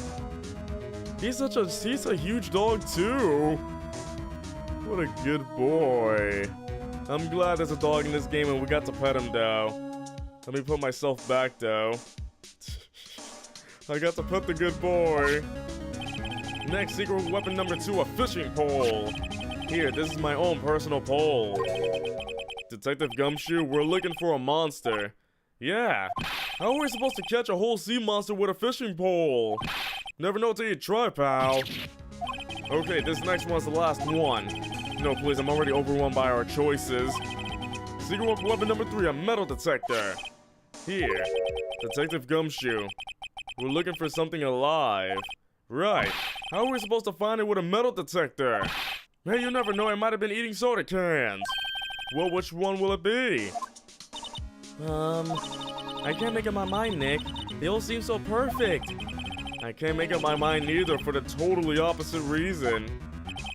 Oh, well, I suppose it can't hurt to borrow one of them. We're getting the dog. Can we borrow a missile? Sure thing, pal. Be good to him. He's so cute. Oh boy. A canine in training, very cute with shiny eyes. I'm glad that they made him very cute. Such a good dog. Missile is a big star in criminal affairs. Why is he named Missile? Ah, now that you mention it, I'm not sure. But I hear he's aptly named for what it's worth. Such a good boy. Ah, fresh air. I gotta say, freedom feels great. Behave yourself in the courtroom tomorrow, okay? Misbehaving's much more fun. There's not gonna be so much fun when Edgeworth refuses to pay your bail again. Right, I'll behave. Oh dear. What do you think about Missile? Don't waste time showing me things. What do you mean don't waste time showing you things? Missile's a good dog. Oh yeah, Grossberg. Apparently Mr. Grossberg is on vacation today. Well, I guess I can come back tomorrow if I need anything. He never shows up again, does he? Looks like Edgeworth is in questioning. Let's come back later. Guess so. Come on, I want everybody to see Missile. Why doesn't anybody want to see Missile? Hey, Nick. Huh? Missile's been acting strangely. Missile? Oh, right. That little creature of the detectives. Well, Phoenix, that's rude. Hey, I love little doggies. Good boy, good boy. Whoa! What's wrong, Missile? Oh, he's yipping a lot, he's yipping. Ah! Missile! Whoa, what's he doing? Whoa, stop that thing! Cannibals eating my samurai dogs!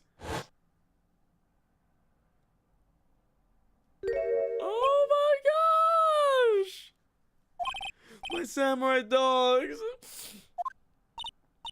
Wow, he ate every single one. I'm sorry, Larry. Sorry, don't pay my bills, Nick! It's gonna have to this time. Aw, Missile, he was just hungry. Hey, Larry, look, it's Missile.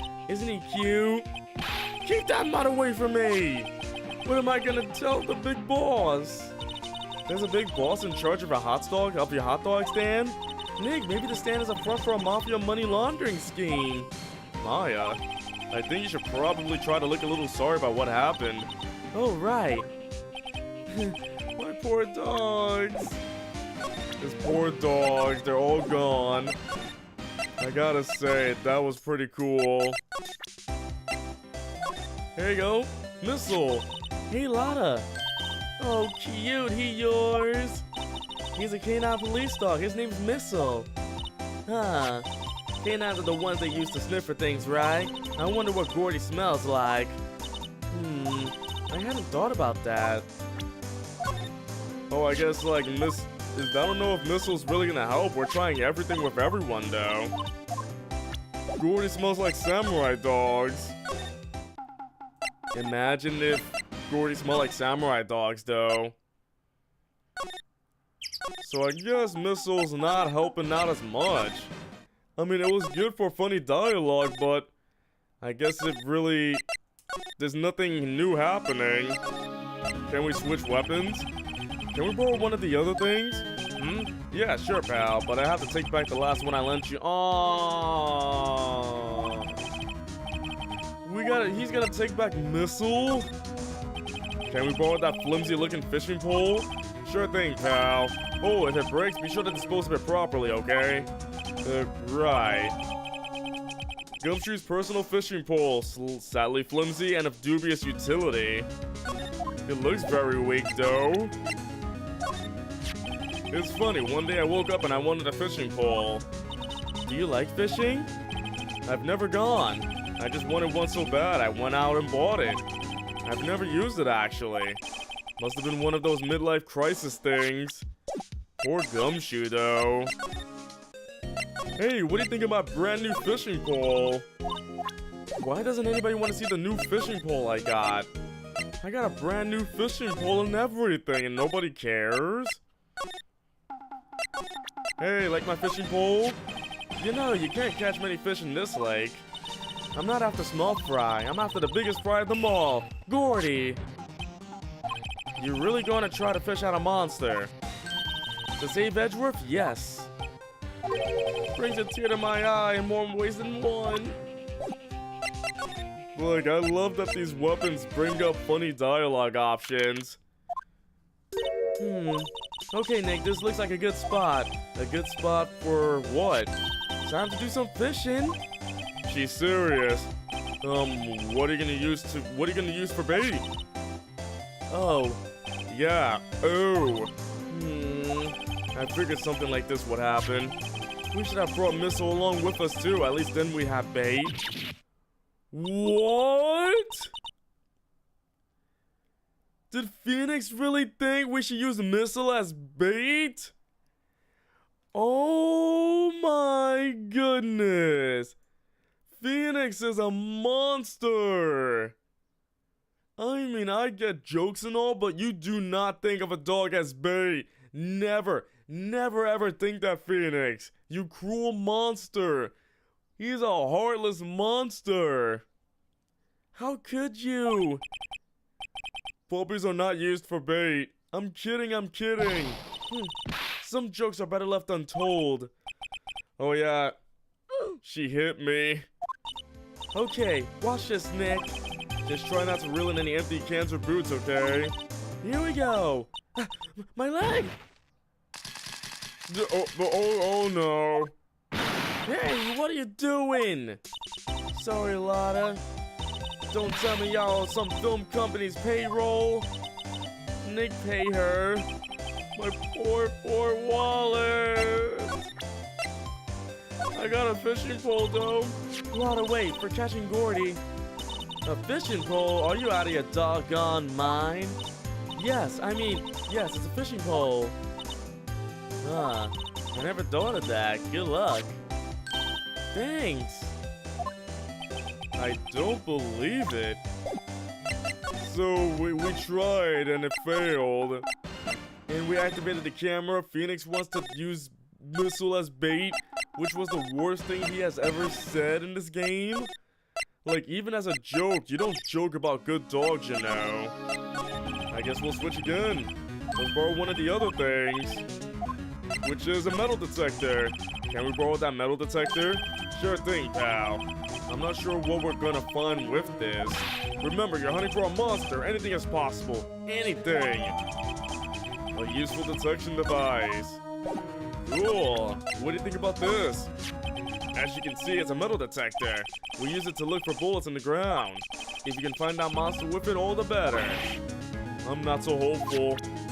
We're gonna find a monster underwater with a metal detector. She never wants to talk about anything. Alright, we got two people to talk to. Larry and Lotta. Sorry, Nick. He doesn't know about a metal detector. He does not know what a metal detector is. What about Lotta? Does she know? Hey, Lotta, look at this. There's a metal detector. I know what it is. I'm not sure if that's gonna pick up Gordy, though. Unless he's been eating people's watches or spare change or something. Oh, I hadn't thought about that. Doesn't anything work around here? Please, there has to be something at least. What? Holy heck, that was a beep in my ear. Nick, it's beeping. The metal detector's found something. Sure is loud enough about it. Whatever it is, it must be in those bushes. Go check it out, Maya. Why do I have to check it out? Oh, we're getting somewhere. Nick, look. Oh, an air tank. Ah, the valve looks broken. I thought it was Gordy. Maya, first of all, why would Gordy be in the bushes? And second of all, why would a metal detector react to a sea monster? Oh. Huh? There's something wrapped around this air tank. It looks like a string of flags. Well, we might as well take it with us now that we found it. It's heavy. Are we literally going to carry on a tank? It's like, okay, got my metal detector, got my air tank, got my puppy, and I got a fishing pole. I'm set for the day. So I guess we found what we need. But wait, this could work here. What, an air tank? What about it? Larry, I wanted to ask you about this tank. Is it yours? Say, is this air tank yours? Why would I have a thing like that? Look, see how there's a string of flags around the tank valve? It's just like the string of flags around the Steel Samurai there. Must be a coincidence. There's a string of flags everywhere these days. Like elementary schools. And used car dealerships.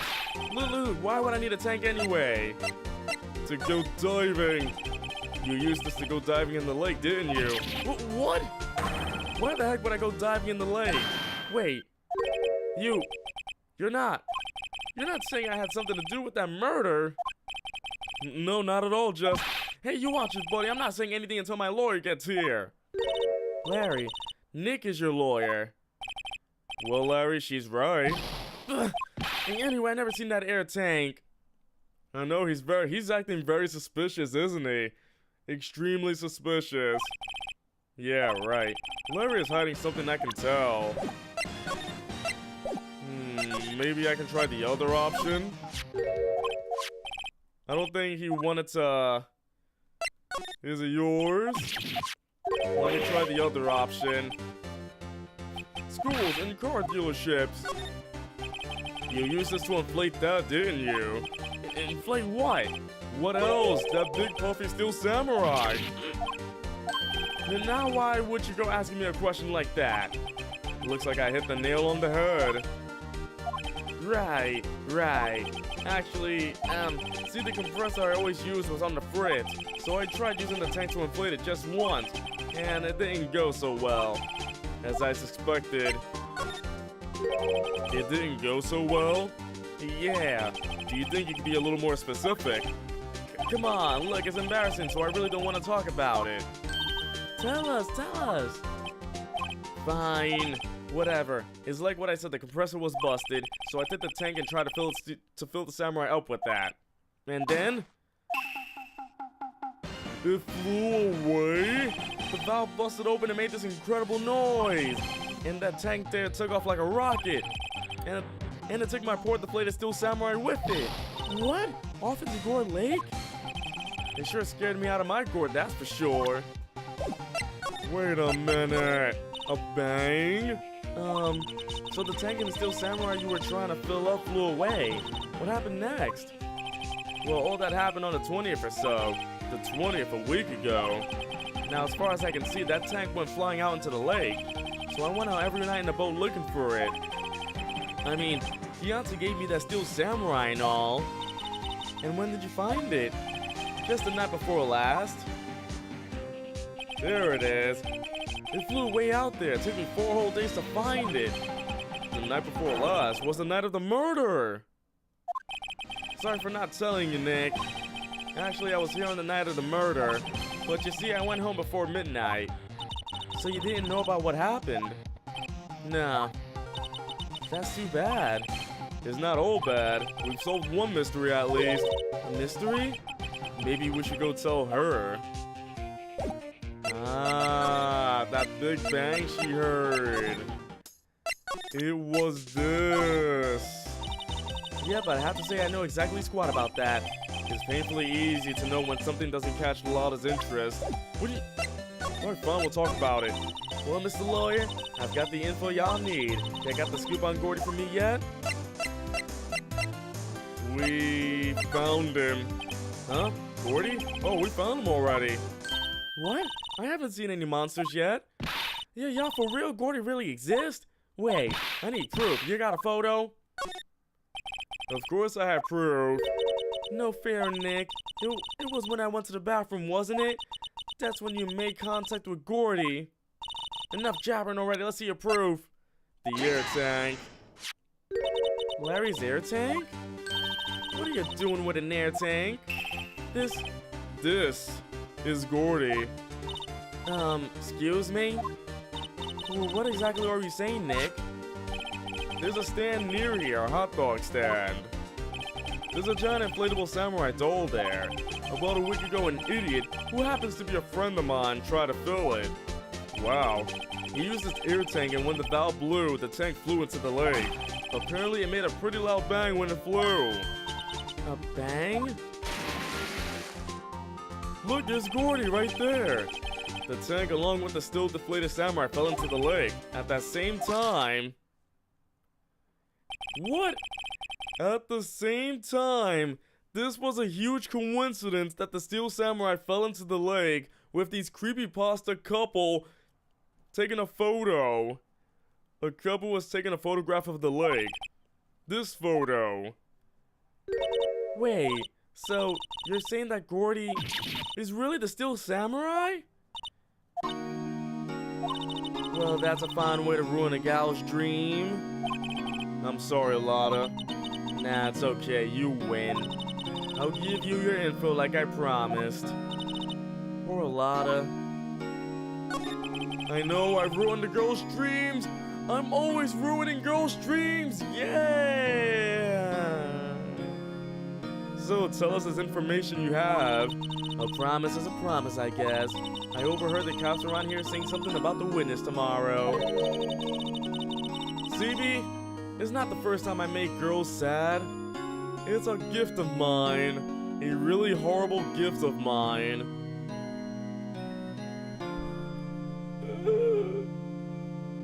They say he's the caretaker of the boat rental place up the path here. Boat rental? Oh yeah, the one that says boat rentals, the big old sign. I forgot about that place. There's someone there? I mean, it looks so deserted. Just an old guy living all by himself. Y'all should go check it out. Thanks, Lotta, we will. Let's get cracking, Nick. You secretly cursed me. Don't laugh. Hold on. Something else? Yeah, the night of the murder. My camera clicked twice, you know. Wait, so you have another photo? Well, yeah, but there's nothing in it at all, just a lake. I figured it wouldn't be much use as evidence, so I kept it to myself. Well, it might not be helpful at all, but here, take it. Taken at 11:50. So that might have been... Bye now, y'all take care. Time for me to pack up and leave. I did a great job. I made her sad, and I made her leave. Poor Lotta. It's old Larry's fault. The legend still lives on, I guess. The legend? Yeah, the legend of Larry, familiar to all who know him for any length of time. When something smells, it's usually the butts. Someone should whip that butts into shape. What about his secret girlfriend, Beyonce? Beyonce!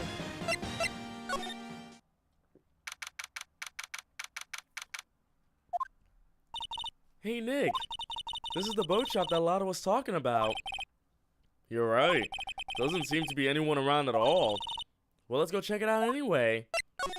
Can we go inside? Oh, there's a parrot! Look at that, everybody, it's a parrot. Meg, what? Meg, that you? Hey, is that Keith with you? Where have you two been? I've been worried sick. Nick, you handle this. I think I'll leave this one up to you, Maya. Meg. Yes? Finally made up your mind, have you? My mind? You'll run the pasta shop when I'm gone? The pasta? Glad to hear it, glad to hear it. You make your old man proud. When you kids left the house, I didn't know what to think. How am I supposed to keep this place running an old man like me? Polly, the kids are home. Hello, hello. Nick, what was that? A parrot, the one on that perch. Keith. Yes? I leave the wet noodle in your capable hands, Sonny. Nick, what's the wet noodle? Based on the available evidence, I say it's the name of his pasta shop. That's a relief, isn't it, Polly? Hello, hello. Hey, yep. He's sleeping? He fell asleep. I guess he's relieved. This guy is really weird. Wow, what an amazing parrot that is. Good morning. Hello? It ignored me. Ew, it pops. Well, you forgot, Meg. You gotta call her name first. Her name? Polly, how you been? Hello, hello. See? Nee, so the parrot's name is Polly. Hey, look, it's evident. The erstwhile companion of the boat shop caretaker answers to the name Paula. Too bad all she can say is hello. Huh. Oh, Polly can say lots of things. You just need to know the secret words. The secret words? What are the secret words? Looks like a kitchen unit. It's pretty clean. Funny, he doesn't look like the type who keep things tidy like that. You're forgetting, Nick. He's running a pasta shop here. Are you sure about that? Where's the pasta? I don't see no pasta. Look, Nick, he has an electric blanket on his table. Looks warm. That's a great idea. We should do that at the office. We can sit down with our clients, snug and warm, and drink hot cocoa. You bet Polly can make a bang sound? Be like, hello, hello, pop. And what, talk about murders? Let's go sit around the kotatsu, the electric blanket kotatsu, and talk about murders. So what you been doing? Oh, I've been murdering and stuff. Oh, that's great. Do you feel warm? I feel great. Let's drink some cocoa. Tastes like blood, right? Oh, you're a party pooper, Nick. Look at those snacks. This fishing pole looks expensive. That's it? Wow, he has a television in here too. Oh, there's a safe. Look, a little safe. It's locked. There's different fish everywhere. Wow, there's lots of various fish in Gore Lake, aren't there? Something's funny, Nick. All these fish are saltwater fish. Oh. You're right.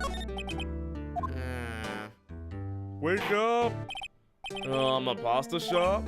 You have to think the wet noodle will live on when I'm gone. My father started it, you know, so that makes you two the third generation. How old is he? He has no age. He's ageless. Meg. Yes? Tomorrow we'll start with the secrets of dough tossing. Moist noodle? Ew! The dough tossing? You too, Keith. Yes? You'll be the best pasta wrangler the West has ever seen. The pasta wrangler? The West? Isn't pasta from Italy? Meg! Yes? You know the best pasta's always been made west of the Rockies, don't you? Right, of course, everybody knows that. Nick? Huh? How long do we have to keep up this all-in-the-family charade? This old man must know something about the murder. We're not leaving until we find out what that is. Oh, we gotta wait for him to wake up every time? With that nasty bubble? This is a boat rental shop, right? What are you talking about? This here's the Palace of Pasta, the wet noodle. So now that you mention it, we haven't gotten many orders for spaghetti lately. All the kids come up and say, yo, Joe, we want to ride in one of your boats. That's why I keep them boats out there. Youngsters these days, darned if I understand them. I'm pretty confused myself. Nick, this isn't going anywhere. But this old man is the witness tomorrow, right? We gotta find some way of getting info out of him. Now about Polly. Nose, no pop. My memory's gotten worse of late. That's why I just tell everything important to old Polly here. Everything? Important? I wonder. Polly, what's the number to the safe? 1228. All right. Hey, Polly, watch it, will ya? See, Nick? All it takes is a little clever thinking. And a criminal mind. Quick, Nick, write that number down. Hey, don't get me involved with your little high schemes. We're gonna steal, aren't we? Great. I mean, we know the combination. I guess we just can't open it yet. Hey, do you know anything about my badge, though? That a lawyer badge? Yes, it is. I don't believe it. This old guy is the first person to recognize my badge. I get it. Huh? Hey, yep, I got you figured out now. You're not Keith. Nick, now's our chance to clear things up. Sir. No, I'm not Keith. And I'm not Meg either. We're here investigating a murder that took place on the lake the other night. Please help us. A lawyer, huh? Please, mister. Alright, I'll help. But on one condition. What's that? When this case is over and done, You'll run the wet noodle. Okay. Okay, we promise. Nick, are you sure about this? Hey, anything to get this case solved. I'll run a pasta shop. Also, who wouldn't want to eat Phoenix noodles? I guess so. Or the moist noodle. Just one very long moist noodle for sale. I want the moist noodle. Eat up. That's my boy. Good for you, Keith. Wait, didn't I just say... You too, Meg. Yes? You bring a tear to your old man's eye, you know. Now, what was that you needed to know? Speak up, Polly. Hello, hello. Now he's talking to the bird again. How do we get him to talk to us? Oh, we can talk about Polly. Polly here's my only friend in the world. Oh wait, he's not sleeping anymore. Isn't that right, Polly? Hello. Yep. I want to know, does he know anything about the photos? He fell asleep, are you kidding me? So if he doesn't know about the evidence, he just falls asleep. Let's see, what about this lake photo? Yep, I've seen this. Do you know something about this, sir? Keith. Yes? It's okay, you can call me Dad. Dad, do you know something about this? Tosan! Yep, the other night, out on the lake. Yes? I know all about that. I seen it. What? Tell us what you saw. Well, I suppose, since you're taking over the shop and all.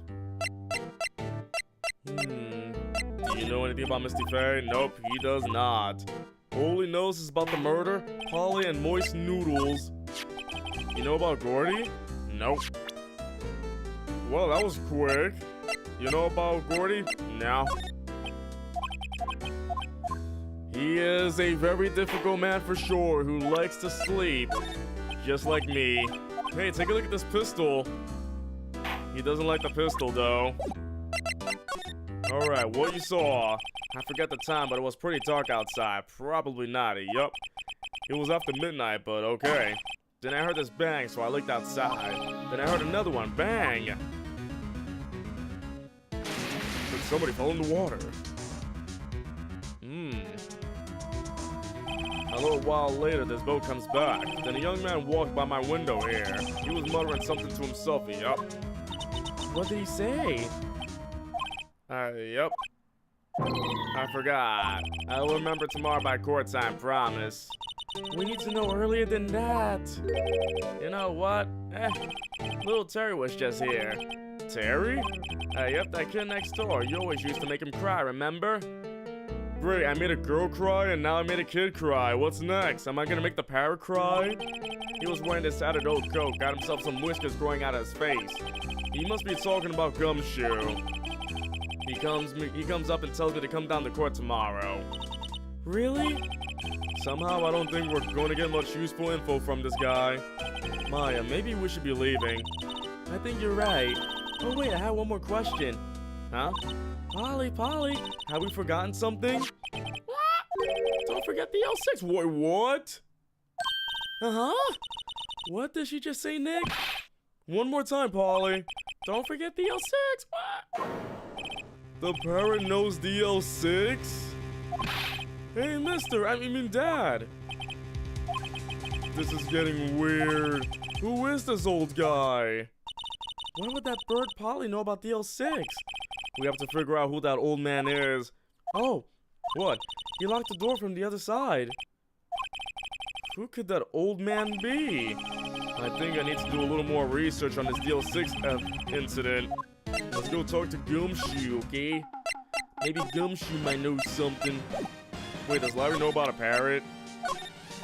He doesn't know about parrots, okay. That's cool, though. If only he knew more about parrots. Alright, Gumshoe. Where are ya? Hey, pal. Long time no see. Long time no see, long time no see, long time no see. You don't look so happy. What's wrong this time? Actually, we wanted to ask you something. Yeah? Do you know anything about this parrot? What's that, a parrot? The old man at the boat shop rental shop's parrot. The boat rental shop's parrot. The parrot knew about that incident. Hello, Chain Chomp, what's going on? That incident. DL6. What? Ooh. Polly, have we forgotten something? Don't forget DL6. Huh? That parrot knows something. That parrot is the murderer. Imagine not the parrot being the murderer. I'm pretty sure that old man must have told her that word. Yeah, but how would that old man know about the DL6 incident? Wait, what if that old man was connected to DL6? Nick, you think he might be? Also the metal detector. Thanks, detective. This was really helpful. Really? You seem surprised. No, not at all. Glad it worked out for ya. Oh, he doesn't know about the second photo, though. This evidence we got. You know the boat rental shop down at Gore Lake? Oh, yeah. The old man who runs it is appearing as a witness in court tomorrow, right? Huh? How'd you... That was supposed to be top secret. Do you know who that old man is, detective? Actually, I don't. He's a bit of an odd bird. I haven't been able to get a straight answer out of him. I decided first that he wasn't persuasive enough to stand and testify as a witness. That's why we called Miss Lotta Hart yesterday. As for who he is, we have absolutely no idea. Sounds suspicious. What about the incident? Gumshoe, please, help us. Huh? We need to know about the DL6 incident. That was when Edgeworth's father died. I can't help but think that it has something to do with this current case. To tell the truth, I don't know much about DL6 either. Mr. Edgeworth forbade us from reading the file. So, I'm afraid I can't show them to you either. What? However, if you can convince me somehow that the DL6 incident is related to this case, well, I guess I consider opening the file up. I getcha. Sounds like you need information on the DL6 incident. Well, we did show the parrot earlier, so I guess that works. Through there is the station's records room. I'll give you special permission to go in and find what you need. Oh, right. Way to go, Detective Gumshoe. Okay, Nate, to the records room. I guess it's time we faced Edgeworth's past. Alright, let's go see his past. Oh, there's a lot of records here. Wow, it's amazingly dusty. 10 years of files and 10 years of dust, I guess. I will die in this place. Let's find that DL6 stuff quick. 15 years ago, both me and Edgeworth were 9 years old. We were almost through with 4th grade when he suddenly transferred. Because of DL6? Nick, I found out where the file is. Oh, thanks. Just let me know what you want to know about the DL6 incident. I'll go get the right file. So many files and whatnot. This cabinet is where they keep evidence for current cases. Some of the things are obviously murder weapons. Others are who knows what. Most of it just looks like random junk. Nick, what do you think this clothespin is for? Don't touch that as evidence. Don't touch the evidence. There are shelves stuffed with case files in the back of the room too. Forgotten cases rotting away for eternity. Nick, let's get what we need and get out of here. All this dust is getting to me. It would have killed me too. Here are the files of collected case reports. There's quite a large volume of reports here. Wow, these are all case reports? Yeah, it's like a graveyard of police cases. I guess my sister's case report is in here too. Quietly gathering dust. That's sad. Well, first I have to get a handle on the main facts, like a summary. Right. Summary, found it. Here you go. December 28, 2001. That's exactly 15 years ago from the day after tomorrow. So in 2 days, the case is closed. The incident took place in the elevator of the district courthouse. What? Is this the same district courthouse where we're holding a trial now? Looks like it. There was a large earthquake at 2 p.m. on that day. Part of the court building collapsed and all the lights went out. Wow. Wow, that was some earthquake. Also, I just got a comment on my YouTube video that I just uploaded 3 minutes ago saying, wow, awesome video. The video that was just uploaded is 49 minutes long. How does that make any sense? Oh well. At the time, 3 people were trapped in the elevator. It took 5 hours for them to be rescued. 5 hours! Is there any point to making these videos if people don't really watch them? They're like, oh, look at that video. It's cool. It's only been 3 minutes. The video's like 49 minutes long. It's a video about Toontown. That would be scary like that in the dark. There was a lack of oxygen in the elevator and the survivors were unconscious. The survivors? One of the 3 in the elevator had been shot in the heart. That was Mr. Edgeworth's father, wasn't it? He said that his father was shot before his very eyes, so Miles Edgeworth was one of the other passengers in that elevator. Do you have data on the victim, Edgeworth's father? Yeah, hold on. Victim, here, found it. Gregory Edgeworth, 35. Gregory Edgeworth, 35, defense attorney. If he were still alive, he'd be 50. He had lost that day's case in court and got into the elevator with his son Miles. Miles? Miles Edgeworth, of course. So he was in the elevator with his father. Wait, there's a bullet hole right there, through the window. You see that, right? From the angle of the bullet and other evidence, it could have not been a suicide. The murder weapon, a pistol, was found in the elevator. The pistol had been fired 2 times. Where have I heard that before? Sounds just like this current case. What a coincidence! Got any data on the suspect in there? That would be the guy that my mom got arrested. Hold on, this is it. The man arrested as a suspect in DL6 was Yanni Yogi? He was a clerk in the court, apparently. Oh, look at little Miles! So he must have been the 3rd person in the elevator. Well, then he had to have done it. But he was found innocent thanks to his defense lawyer, Robert Hammond. Hammond, the victim in our case. Right. The suspect, Mr. Yogi, was oxygen deprived. So much that he had brain damage. He lost all memory of being in the elevator. After he was declared innocent, he disappeared. Where could Yogi have gone to, I wonder? He may be closer than we think. Wait, could he be the man in the boat rental shop? I mean, he seems really out of it, like he did lose brain cells. I guess I know generally what happened in DL6 now. I still don't know what sort of impact the whole thing had on Edgeworth. Nick, are we going to take the whole file? There's too much. We'll never get it out. You're right. How about we just take what we think we need? So we got the DL6 case file, and that's it. Cool. Let's check it out for a second. So we have the photo, the file.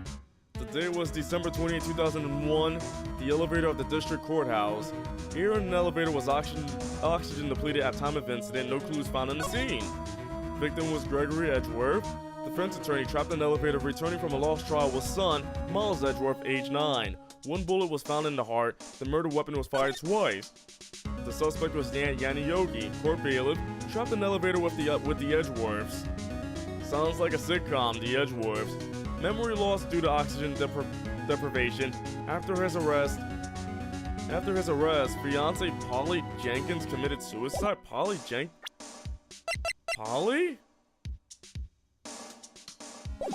Oh, this is getting weird. Right. That's probably all we'll be able to find here. Now all that's left is the trial tomorrow. I wonder how Dad will do testifying in court. To be continued. Alrighty then. Let's save this up. This has been a very long investigation, hasn't it? Very long investigation. Alright. Let's stretch out for a bit. Man, I really needed to stretch for a bit. Just to relax the old muscles, the old tense muscles just a bit for a second. It's like every once in a while you just need to like let your mouth work out its own thing. Oh, that's really cool there. Alright, let's move on. Time for court. Court is now in session for the trial of Mr. Miles Edgeworth. The defense is ready, Your Honor. Very well, apparently the prosecution is also ready. Who is the judge here anyway? Mr. Von Kramer, your opening statement. Very well, no opening statement, so... Not so fast, Judge. I was taking a meaningful pause before speaking. Right, of course. A prediction. Today's trial will end 3 minutes from now. Well, it's gonna be a very short trial if I win this. Order! Order! Mr. Von Kramer, what is the meaning of your statement just now? Ugh, plus you question everything. It will be over in 3 minutes. We have no time to waste. I'll call my witness now. Right. I call my witness, my decisive witness to the stand. It's that mysterious boat shop owner. This is gonna be fun. Witness, state your profession. Hold on, he has to wake up first. I am the proprietor of the restaurant at the Wet Noodle at Court Lake. Well, Xavier predicts it won't be 3 minutes. This court will take 30 minutes in 3 minutes. 3 minutes will feel like 30 minutes in stream time. And I also rent boats. The night of the incident, you were in the boat rental shop, correct? Yep, I was. Please testify. Wait a second. We still haven't heard who this old guy is. We need to find out. Wait a minute. The witness hasn't said his name yet. Because I did not ask him, Mr. Wright. I have predicted this trial will end in 3 minutes. Stop asking trivial questions and cooperate. Yeah, right. The witness will state his name. Give me your name. Well, I'm not really sure, yep. What do you mean? My memory. Your Honor, the witness does not remember anything beyond the last several years. Ergo, he cannot recall his own name. He can't recall, you say? Yes, but the incident in question took place 3 days ago. He can testify. Very well. Let's hear his testimony then, shall we? Witness? Let's go find out what we can do here. Night of the murder. It was the night of the 24th, just after midnight, yup. I was in the restaurant where I rent boats as usual. Then I heard a bang, yup. When I looked out the window, I saw a boat just floating on the lake. Then I heard another bang. Just about then, the boat comes back to shore and a man walks by my window. Very well. I'd like to begin the cross-examination. There was nothing to question in my witness's testimony. Ergo, no need for cross-examination. Besides, there are only 10 seconds left before our 3 minutes are up. Judge, your verdict now! Yes, Mr. Wright? What the heck, dude? What are you saying? Of course I'll cross-examine the witness. Very well, you may begin. Well, that was an overreaction right there. You saw his eyes. They went pure white. Right. They went pure white. Excuse me, Mr. Von Karma? 3 minutes just passed. I see. Well then, let's just take our time. You may cross-examine the witness. He freaked out over 3 minutes. What the heck? Does he have a date? I doubt it. It was the night of the 24th, just after midnight, yep. Just after midnight, you say? Yep, just around then. Are you sure? Pretty sure, yep. When I talked to you yesterday, you were rather vague about the time. I'm surprised you seem so sure about it today. I asked him and he remembered. Isn't that right? Witness! Don't glare at me like that. I remembered it clearly, I did, yeah. You see, continue. I was in the restaurant where I rent boats as usual. Is there anyone who can verify that? Well, I guess Polly could. That's not good enough for a court of law. Mr. Wright, exactly what's not good enough? Your Honor, this Polly is a parrot. Parrot? Don't be so hard on the girl, Keefy boy. Keef? The prosecution concedes that we cannot prove the witness was in the shop. Witness, please continue. Then I heard a bang. And where did the bang seem to come from? From the lake, I figure. Are you certain? Yep. Good, continue. When I looked out the window, I saw a boat just floating out on the lake. Was there someone in the boat? It was pretty far out there. I couldn't see clearly. But I figured there was 2 men out there. Yep. But you couldn't see them clearly. Yep, at the time, that is. At the time? Then I heard another bang. So you heard 2 gunshots total? Yep. That's what Lotta said in her testimony yesterday. Just about then, the boat comes back to shore and a man walks by my window. By your window? Yep, by my window, right outside the window of my little shack. And could you see the man's face? Well, the fog was pretty darn thick, but he was right there in front of me. I saw him. This is a rather important detail. Please add it to your testimony. I have a bad feeling about this. That man was the defendant. He was saying, I can't believe he's dead. Are you sure? Uh-oh. Dad! Isn't the judge gonna question why I called him Dad? Dead, sir, Chief! He said I can't believe he's dead as he was walking by too. Uh-oh. Witness, are you sure that person you saw was Miles Edgeworth? It was him, that Edgeworth boy! That Edgeworth boy! He fell over. This sounds like decisive evidence indeed. I see no room for doubt. Von Karma. He lured me into cross-examining so he could set me up for a fall. Nick, I don't like the way things are going here. Everyone in the courtroom is glaring at us. I'd better act quick or this trial's going to be over. Your Honor, we proved in yesterday's trial that it could not have been Edgeworth who fired that gun. Mr. Wright, are you referring to the fingerprints from Edgeworth's right hand found on the gun and the photograph showing a man firing with his left hand? Exactly. That is easily explainable. He could have wiped his prints after he fired. You are ignoring the truth of the matter here. Everything in this witness's testimony is true. The judge is lost in thought. What should I do? I got objection everything, Your Honor. This witness claims that Edgeworth said I can't believe he's dead, but his word is all we have. Hello, Cat Ninja. Welcome. What's going on? If you were telling a lie... Mr. Wright, in a court of law, the evidence tells all. Apparently, you have yet to realize even this basic fact. If you say his testimony is a lie, show us proof. Nick, do we have evidence? It's no good. There's nothing I can do. Are you sure? To be honest, glad to see that I'm playing another one of your favorite games. I'm glad I'm playing a game that I enjoy. To be honest, I don't know what to do anymore. Please, can you hear me, sis? Please. We need your help. Nick needs you. 3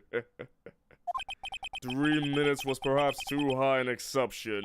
However, 15 minutes isn't bad. This must be a new record. New record! Enough, the witness may leave the stand. That was a weird guy, though. This court sees no reason to further prolong the trial. Nor is there any need for more time to decide the case against the defendant. This case is extremely clear. I see no room for misinterpretation of... Oh no, it's happening again! What? No! This court finds the defendant, Mr. Miles Edgeworth. What? He's guilty? I lost? No, how did I lose? How did I lose? Wait. But he's been named guilty. Who was that just now? Me, huh? What? Larry? What are you doing here? Listen, you gotta listen to me. I was I was there in the park the night of the murder. I wasn't sure about it just until yesterday. But today I remembered it. Remembered what? The gunshot. I heard it too. Wait, is he gonna take back the guilty that just happened, though? Order! What is the meaning of this? The verdict has been decided. I call for adjournment. One moment, Mr. Von Karma. So you say you heard a gunshot? Yeah, I did. A gunshot that night. I was sitting here in the audience listening to the testimony. Then I realized something he said was different from what I remember. Anyhow, I just can't sit here and let you call Edgy a murderer. It's just not right. I'll testify. Let me testify. Goodness, this is getting crazy. Order! Order! Well, this is the first time something has happened like this in my court. I'm not sure how to proceed. Judge, you're already giving your decision. The trial is over. Nick, this is it. Larry's giving us one final chance at this. She's right. If only it wasn't Larry, though. He could make things even worse. Mr. Edgeworth was just declared guilty, Nick. It doesn't get any worse. Actually, you're right. Okay. Your Honor, if there's another witness, it is our duty to hear him speak. Right here, right now. A waste of time. The verdict cannot be overturned. Allow me to speak my opinion. In all court proceedings, it is our duty to prevent an inaccurate verdict. In order to make sure no mistake has been made, every witness should be heard. What is this? I withdraw my previous verdict of guilty. Can that be done? Mr. Von Karma, I ordered you to call this new witness to testify. Now. What? The court will adjourn for a 5-minute recess. After that, we will hear this new witness. Court is adjourned. Holy heck, this just gets crazier and crazier. I'm gonna save just in case. We've hit a checkpoint in this. Whew, that was too close. Sorry to keep you on the edge of your seat like that, Edgeworth. I've seen worse. Yeah, right, Edgeworth. You're sweating bullets. I just wonder what Larry plans to say in there. Larry was at the lake that night? Yes.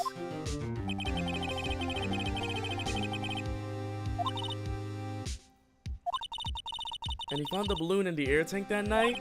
Yep. Hey, Edgeworth. Huh? You say something right? Yeah, a lot of things. You seem out of it. What's wrong?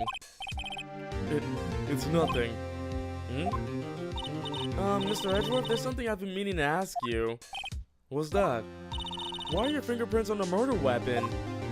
Oh. Yeah, why are they? When he fell into the lake, I went into a daze. I couldn't understand what had happened. I couldn't think straight. Then I saw the pistol lying on the floor of the boat in front of me. I picked it up without thinking. I didn't have a reason, really. But that was a cool photo, I had to save it. I see. Right. Yeah? This might be our chance. Our chance? Von Karma has only ever run perfect trials. Perfect trials? I'm questioning everything. Perfectly prepared witnesses, perfectly complete evidence. That's the secret to his success. This is the first time he's ever had to deal with something unexpected.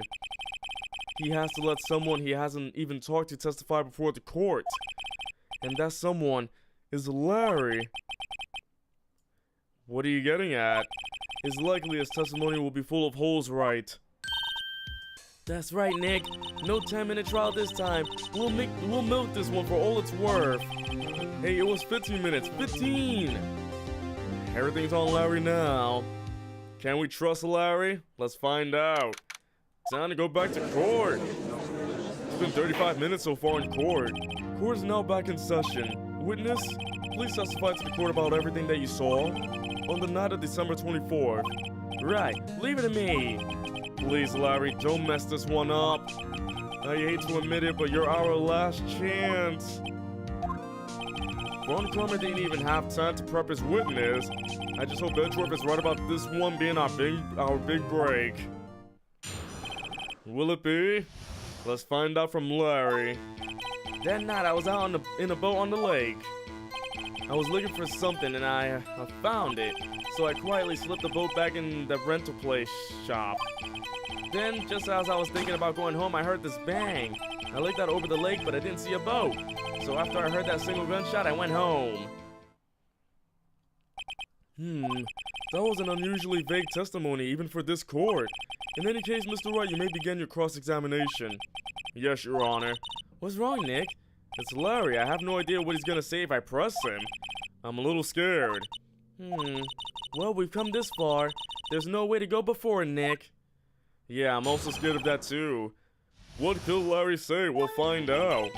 That night I was out in the boat on the lake. Something wrong, Mr. Wright? There were so many things wrong, I don't know where to begin. Well, okay, first of all, what time was it? Oh, it was after 11 when I went out in the boat. By that time, everyone had gone home for the night. So I waited until the coast was clear, so to speak. And why were you out on the boat at such a late hour? I was looking for something and I found it. Looking for something? Yeah. Mr. Butts, what was it you were looking for? What the witness was searching for is irrelevant. Most likely he was hunting for this Gordy. That's surprisingly close to the truth in a sense. This is all irrelevant. Let's get it over with. So I quietly slipped the boat back in at the rental shop dock. Around what time was that? Well, let's see. I figure I was out searching for about an hour. I guess it was around 12, yeah? You're not sure? Hey, don't give me that face. I'm not some sort of human sundial, okay? People use watches these days, Larry. Yeah, human sundial. Then you heard a bang. Where did the sound come from? Yeah, well, I wasn't too sure about that. I looked around you now. Did you look at the lake? Yeah, I looked. I looked out over the lake, but I didn't see a boat. That sounds like an insult. Wasn't there a boat on the lake? That's true, wasn't there? Calling him a human sundial? CB, don't be such a human sundial. Order! Whoa, Mr. Butts? Whoa. Everybody just calm down, okay? I mean, it was really foggy that night. I'm not sure whether there was a boat out there or not. Oh, okay, no problem. That's just the most important part of this case! So after I heard that single gunshot, I went home. So you only heard one bang, correct? Yeah. Well, Nick? It was a pretty wishy-washy testimony, wasn't it? I guess I should start working on the contradictions. Sorry, I wish I could be more helpful. I wish I could call my sister. Cause that last one, though. You heard one gunshot. But this thing was fired 3 times. 2 gunshots just after midnight. I'm gonna try Lada's deposition. So let's give it a good old objection! Wait a second, Larry. What? You only heard one bang? You sure? That's what I said. Well, Miss Lada Hart testified yesterday that she heard 2 bangs. And the old man just now said the same thing. They both heard 2 gunshots that night. Were you even listening? Were you paying attention at all to what they said? Yo, Nick, please. Huh? You know, something's been bothering me. I'm a witness, see? I'm like a customer here. So you gotta treat me nice and stuff, okay? What? Mr. Butts, what? You only heard 1 gunshot, are you sure? Well, to tell you the truth, I'm not sure. Not sure? How could you not be sure? Yeah, well, I might have missed the other gunshot. I was, listening to something else. Something else? My radio, dude, with my headphones. What? I freaking love the yelling. Order! And stop that booing! Mr. Butts, you were listening to the radio with your headphones? Yeah, so what? That's a crime? I listen to my radio. Everybody listens to the radio. What's the big deal? Mr. Von Kramer, your opinion? Waste of time. I do not accept this witness nor his shoddy testimony. Well, Mr. Wright, should he continue the testimony? Let's continue. Your Honor, please. Please allow the witness to continue his testimony. Ugh, nothing is more pitiful than a lawyer who doesn't know what he's lost. Very well, Mr. Butts. Please give your testimony and be sure to include details like your radio. Right, leave it to me. I wouldn't if there were any other way out of this, believe me. This is getting crazy. Will we get out of this? It's lonely being alone on Christmas Eve. That's why I was listening to an old request show on the radio, see? I was listening to it real booming loud like. But I'm sure I heard that gunshot. I remember exactly what the DJ was saying when I heard it too. That was vague. You were listening to your radio at a high volume? Yeah, what's the big problem? Can a man listen to his radio in peace? Isn't this a free country? I truly believe Larry has no idea what the problem here is. Judge, can you believe a word this witness says? What he heard was probably nothing more than a drum beat from the radio. True enough, it is difficult to believe this testimony. Objection! Wait, Your Honor. The witness said he remembers exactly what the DJ said when he heard the gunshot. Excuse me? DJ? An announcer, the guy who says things on the radio. Anyway, what this means is when he heard the sound, no music was playing. The DJ only talks between songs, so he could have heard the gunshot from the leg. I'd like to cross-examine the witness, Your Honor. Very well, Mr. Wright. I can't believe I'm continuing the charade. I mean, this is the only way to survive right now, through Larry. It's lonely being alone on Christmas Eve. So you turned on the radio? Right. I just wanted to hear someone's voice, you know. You don't know what it's like out there alone on Christmas Eve. Alone! I shouldn't have said anything. Ouch.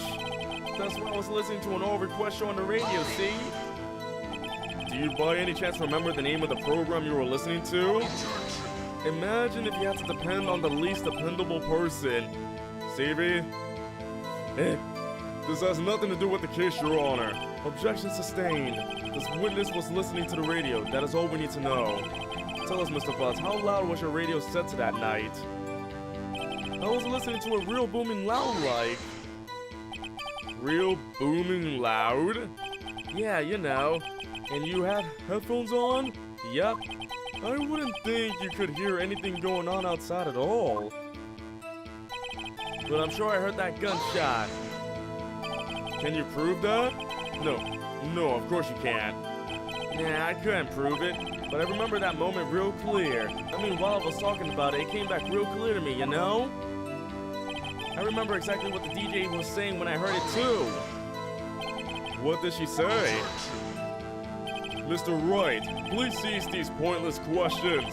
What possible good can knowing what a radio DJ said do what? Oh, what possible good could knowing what a radio DJ said do us? Indeed, Mr. Von Karman has a point. I'll allow the question only if you see some reason why we should care. We should care. Because I said so. Of course we should. Why? Well, how do you know if we don't ask, Fine, very well. Mr. Butts, please testify to the court. What was the radio announcer saying when you heard the gunshot? Just when she said, hey, it's almost Christmas, I heard the gunshot. Almost Christmas? Are you sure? Of course I am. She had this real sexy voice. Maybe Von Karman was right. I'm not sure how that helped us at all. This is the most ludicrous testimony I've ever heard. But there was one gleaming ray of hope in there. I've got to press it until we get to the bottom of what happened. Almost Christmas means it wasn't Christmas. Hold on a second. I'm trying to figure it out. Wait, the gunshot's just after midnight, but this one says almost Christmas. I think we got a good old objection. Larry, are you absolutely sure what you're saying is correct? Huh? What's with the face? You look scary, dude. Hey, if you're trying to scare me, you better know I don't scare that easily. Is something the matter, Mr. Wright? Your Honor, did you hear what the witness just said? The DJ said, hey, it's almost Christmas when he heard the gunshot. Indeed, and almost Christmas means it wasn't Christmas.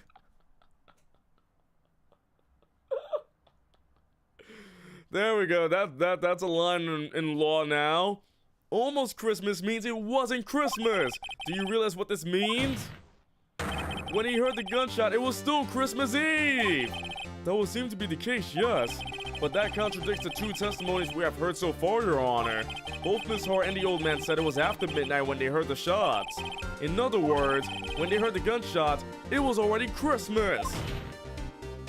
This is a clear contradiction, Your Honor. Almost Christmas means it wasn't Christmas. Order! What does this mean? The two prior witnesses heard gunshots after midnight. However, this witness says he heard a gunshot before midnight. Judge, the answer is simple. The current witness is plainly mistaken. Just look at him, suspicious. What? Well, Mr. Wright, what do you think about Mr. Buck's claim he heard the gunshot before midnight? He's wrong. Well, I guess it had to have been Larry's mistake. Huh. Very well. Wait! I come up here, I give you a riveting testimony, and you laugh it off as some kind of mistake? What about me? How can you call yourself a friend named Cal? Get used to disappointment! That's my new motto now. That's my new motto to every pixel out there. Get used to disappointment. I.e. me. Get used to that, everybody. Well, Mr. Wright, what do you think? Though I can change it up. Larry's not mistaken, Your Honor. He heard that gunshot before midnight. Intriguing. I'm assuming you have evidence for this wild claim. Show me evidence there was a gunshot before midnight. Oh, wait. The empty lake at 11:50. There must have been a loud shot to set off that camera. Look at this photograph. This was taken by our witness yesterday, Miss Lotta Hart, with her automatic camera. The timestamp on the photo reads December 24th, 11:50 p.m. Oh? But there's nothing on the lake in this picture. Your Honor, the real issue here is why nothing is shown in this photograph. It is why this photograph exists at all. What do you mean? Your Honor, this photograph was taken by an automatic camera. That camera was set to go off in response to loud noises. Aha! Correct. There was a loud noise on the lake at 11:50 p.m. That is why this photograph was taken. In other words, when Larry heard that gunshot, it was most definitely still Christmas Eve. Indeed, it would seem that is the case. Then, where does that leave us? Miss Hart testified that she heard the gunshots after midnight. Are you claiming she was mistaken? Not at all, Your Honor. It is a fact that the camera also triggered at 15 minutes after midnight. Your Honor, that night there were two sets of gunshots with a 25-minute pause between them. That is quite a claim right there. What would this be? Don't be fooled, Judge. That camera was set to respond to loud noises. Yes? There was no proof that the loud noise at 11:50 was a gunshot. Why the witness could have sneezed, triggering the camera. Hey, my nose was clear that night, man, clear. Well, Mr. Wright, there's no turning back now. Can you prove that the loud noise at 11:50 p.m. was indeed a gunshot? Please show the court evidence if you have any.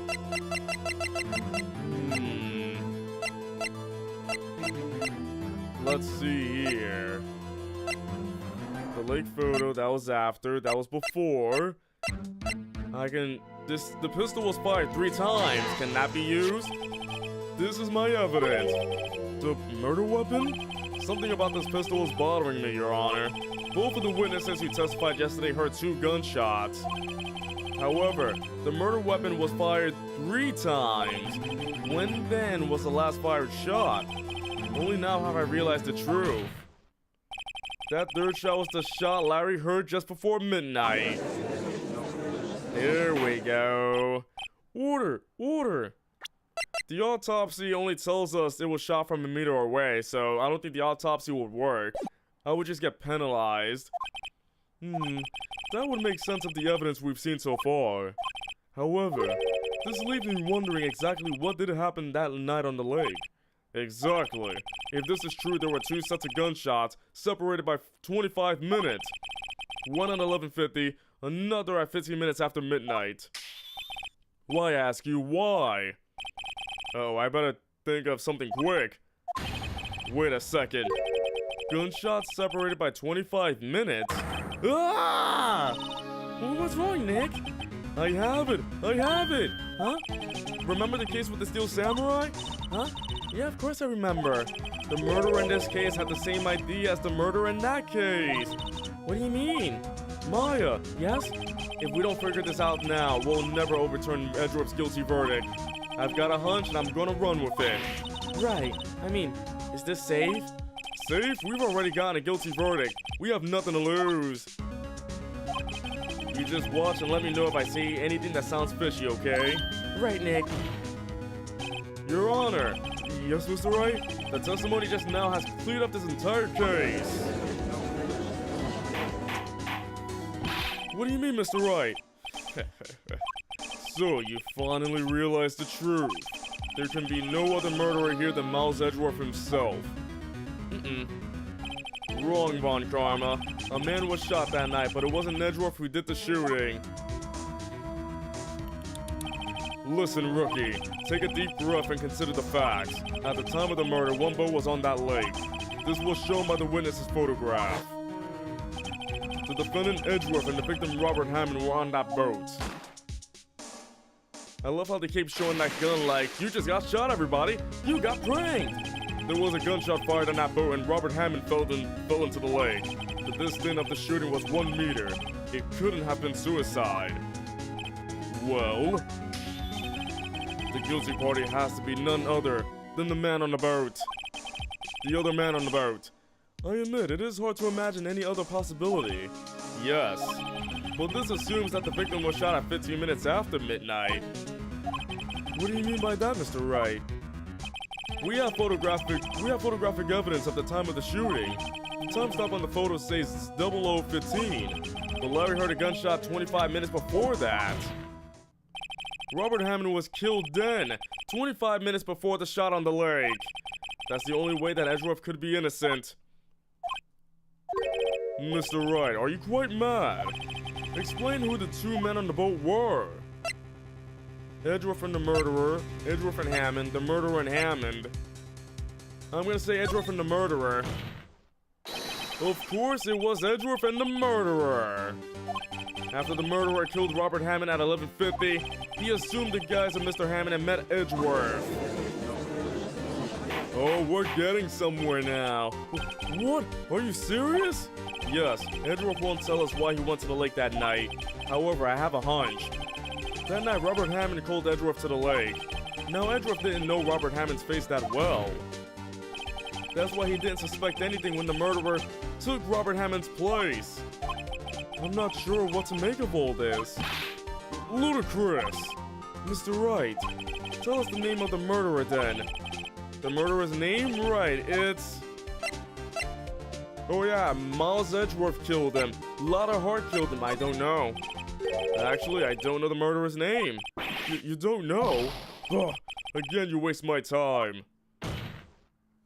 I don't know because he never told us. The murderer is the caretaker of the boat shop, that old man. At 11:50, he was the one who killed Robert Hammond. The caretaker of the boat shop?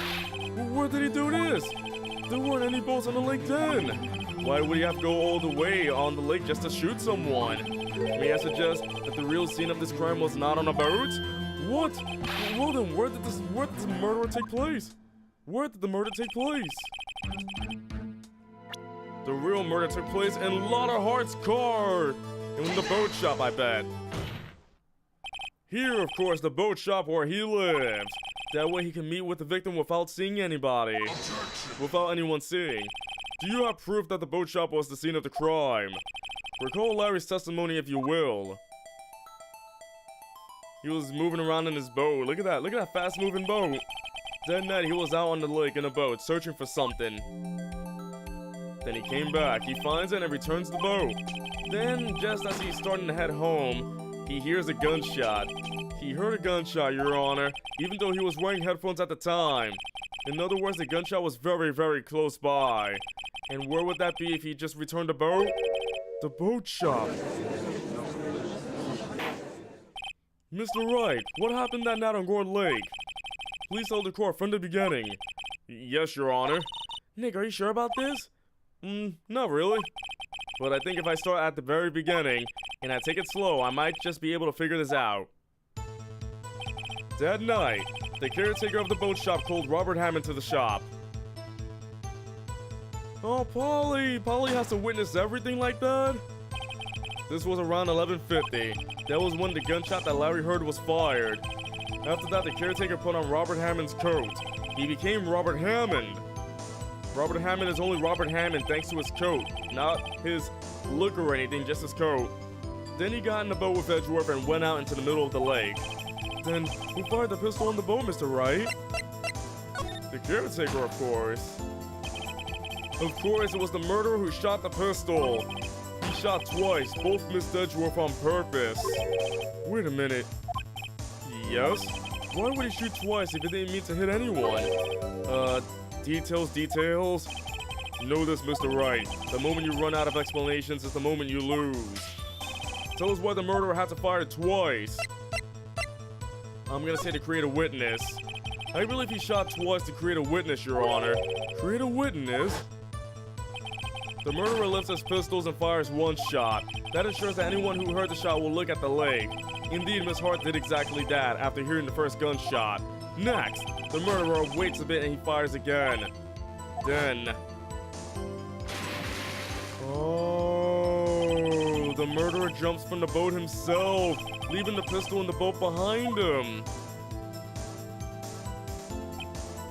I see. To someone looking from the edge of the lake, it would appear that one of the men on the boat has shot the other. The murderer didn't know about the automatic camera, of course. That's why he shot twice to draw attention to the boat. Once you realize that, everything else falls into place. The boat shop caretaker swam back to his shop. Then he put on Mr. Hammond's wet coat back on the body and threw the body into the lake. This is what happened, Your Honor. These are the events that transpired that night on Gourd Lake. That was a story. Bailiff, bring out the witness from before. The boat shop caretaker, quickly. Ooh, are we getting to the bottom of this case? Nice. Very well, while we are waiting for the caretaker, I would like to ask the defendant Miles Edgeworth a few questions. Mr. Edgeworth, please take the stand. Yes, I think we won this for sure. Mr. Edgeworth, you heard what the defense has said. Yes. Well, why did you go to the lake that night? What Wright has said was mostly correct. Astonishingly so, actually. Wow. I've been, voice acting so much, my mouth is, getting messed up now. I've been doing this non-stop. Yes. Several days ago, I received a letter. The letter was signed Robert Hammond. He asked me to come to the boat shop by the lake at midnight on Christmas Eve. He said he had something very important to discuss with me. Something important? I'm sorry, I can't say what it was. Your Honor, sir! Bailiff, we're conducting a trial here. I asked that you remain quiet. The witness has disappeared. He isn't at the boat shop either. What? What should I do? Find him quickly. We cannot allow him to get away. He escaped? Then what Phoenix said was right? We were right. He just left. Mr. Von Karma, your witness has disappeared. A search warrant has already been issued. It goes without saying that I cannot declare a verdict under these circumstances. I will extend the trial until tomorrow, the final day allowed. Goodness. I request that the police department utilize all its forces to find that witness. Am I understood? One more thing. Just who is that boat shop caretaker? I think his identity has become very important to this trial. I want him, and I want to know who he is. Very well. Court is adjourned. This case isn't over yet. My goodness. Yay, Nick, you did it! Yeah, well, at least we got out from under that guilty verdict. And what about Larry? That was something else. Even Von Karma didn't know what to do with his testimony. Larry really helped us out. Sure, once I sift through his unique testimony. Still, he did save us. I just wish our cases weren't so down to the wire all the time. I know what you mean. Sometimes I feel like it's us on trial instead of our clients. Hey, Edgeworth. Mr. Edgeworth? Did you say something? Don't look so pained. I mean, it looks like you're probably gonna get off the hook. You can try to smile just a little. Relax. I'm sorry, but I fear it's not over for me yet. Well, what do you mean? Right. There's something that's been troubling me for a long time now, and I don't know whether or not to tell you. Edgeworth? No, there's so little time left. I want to tell you to get off my chest, but...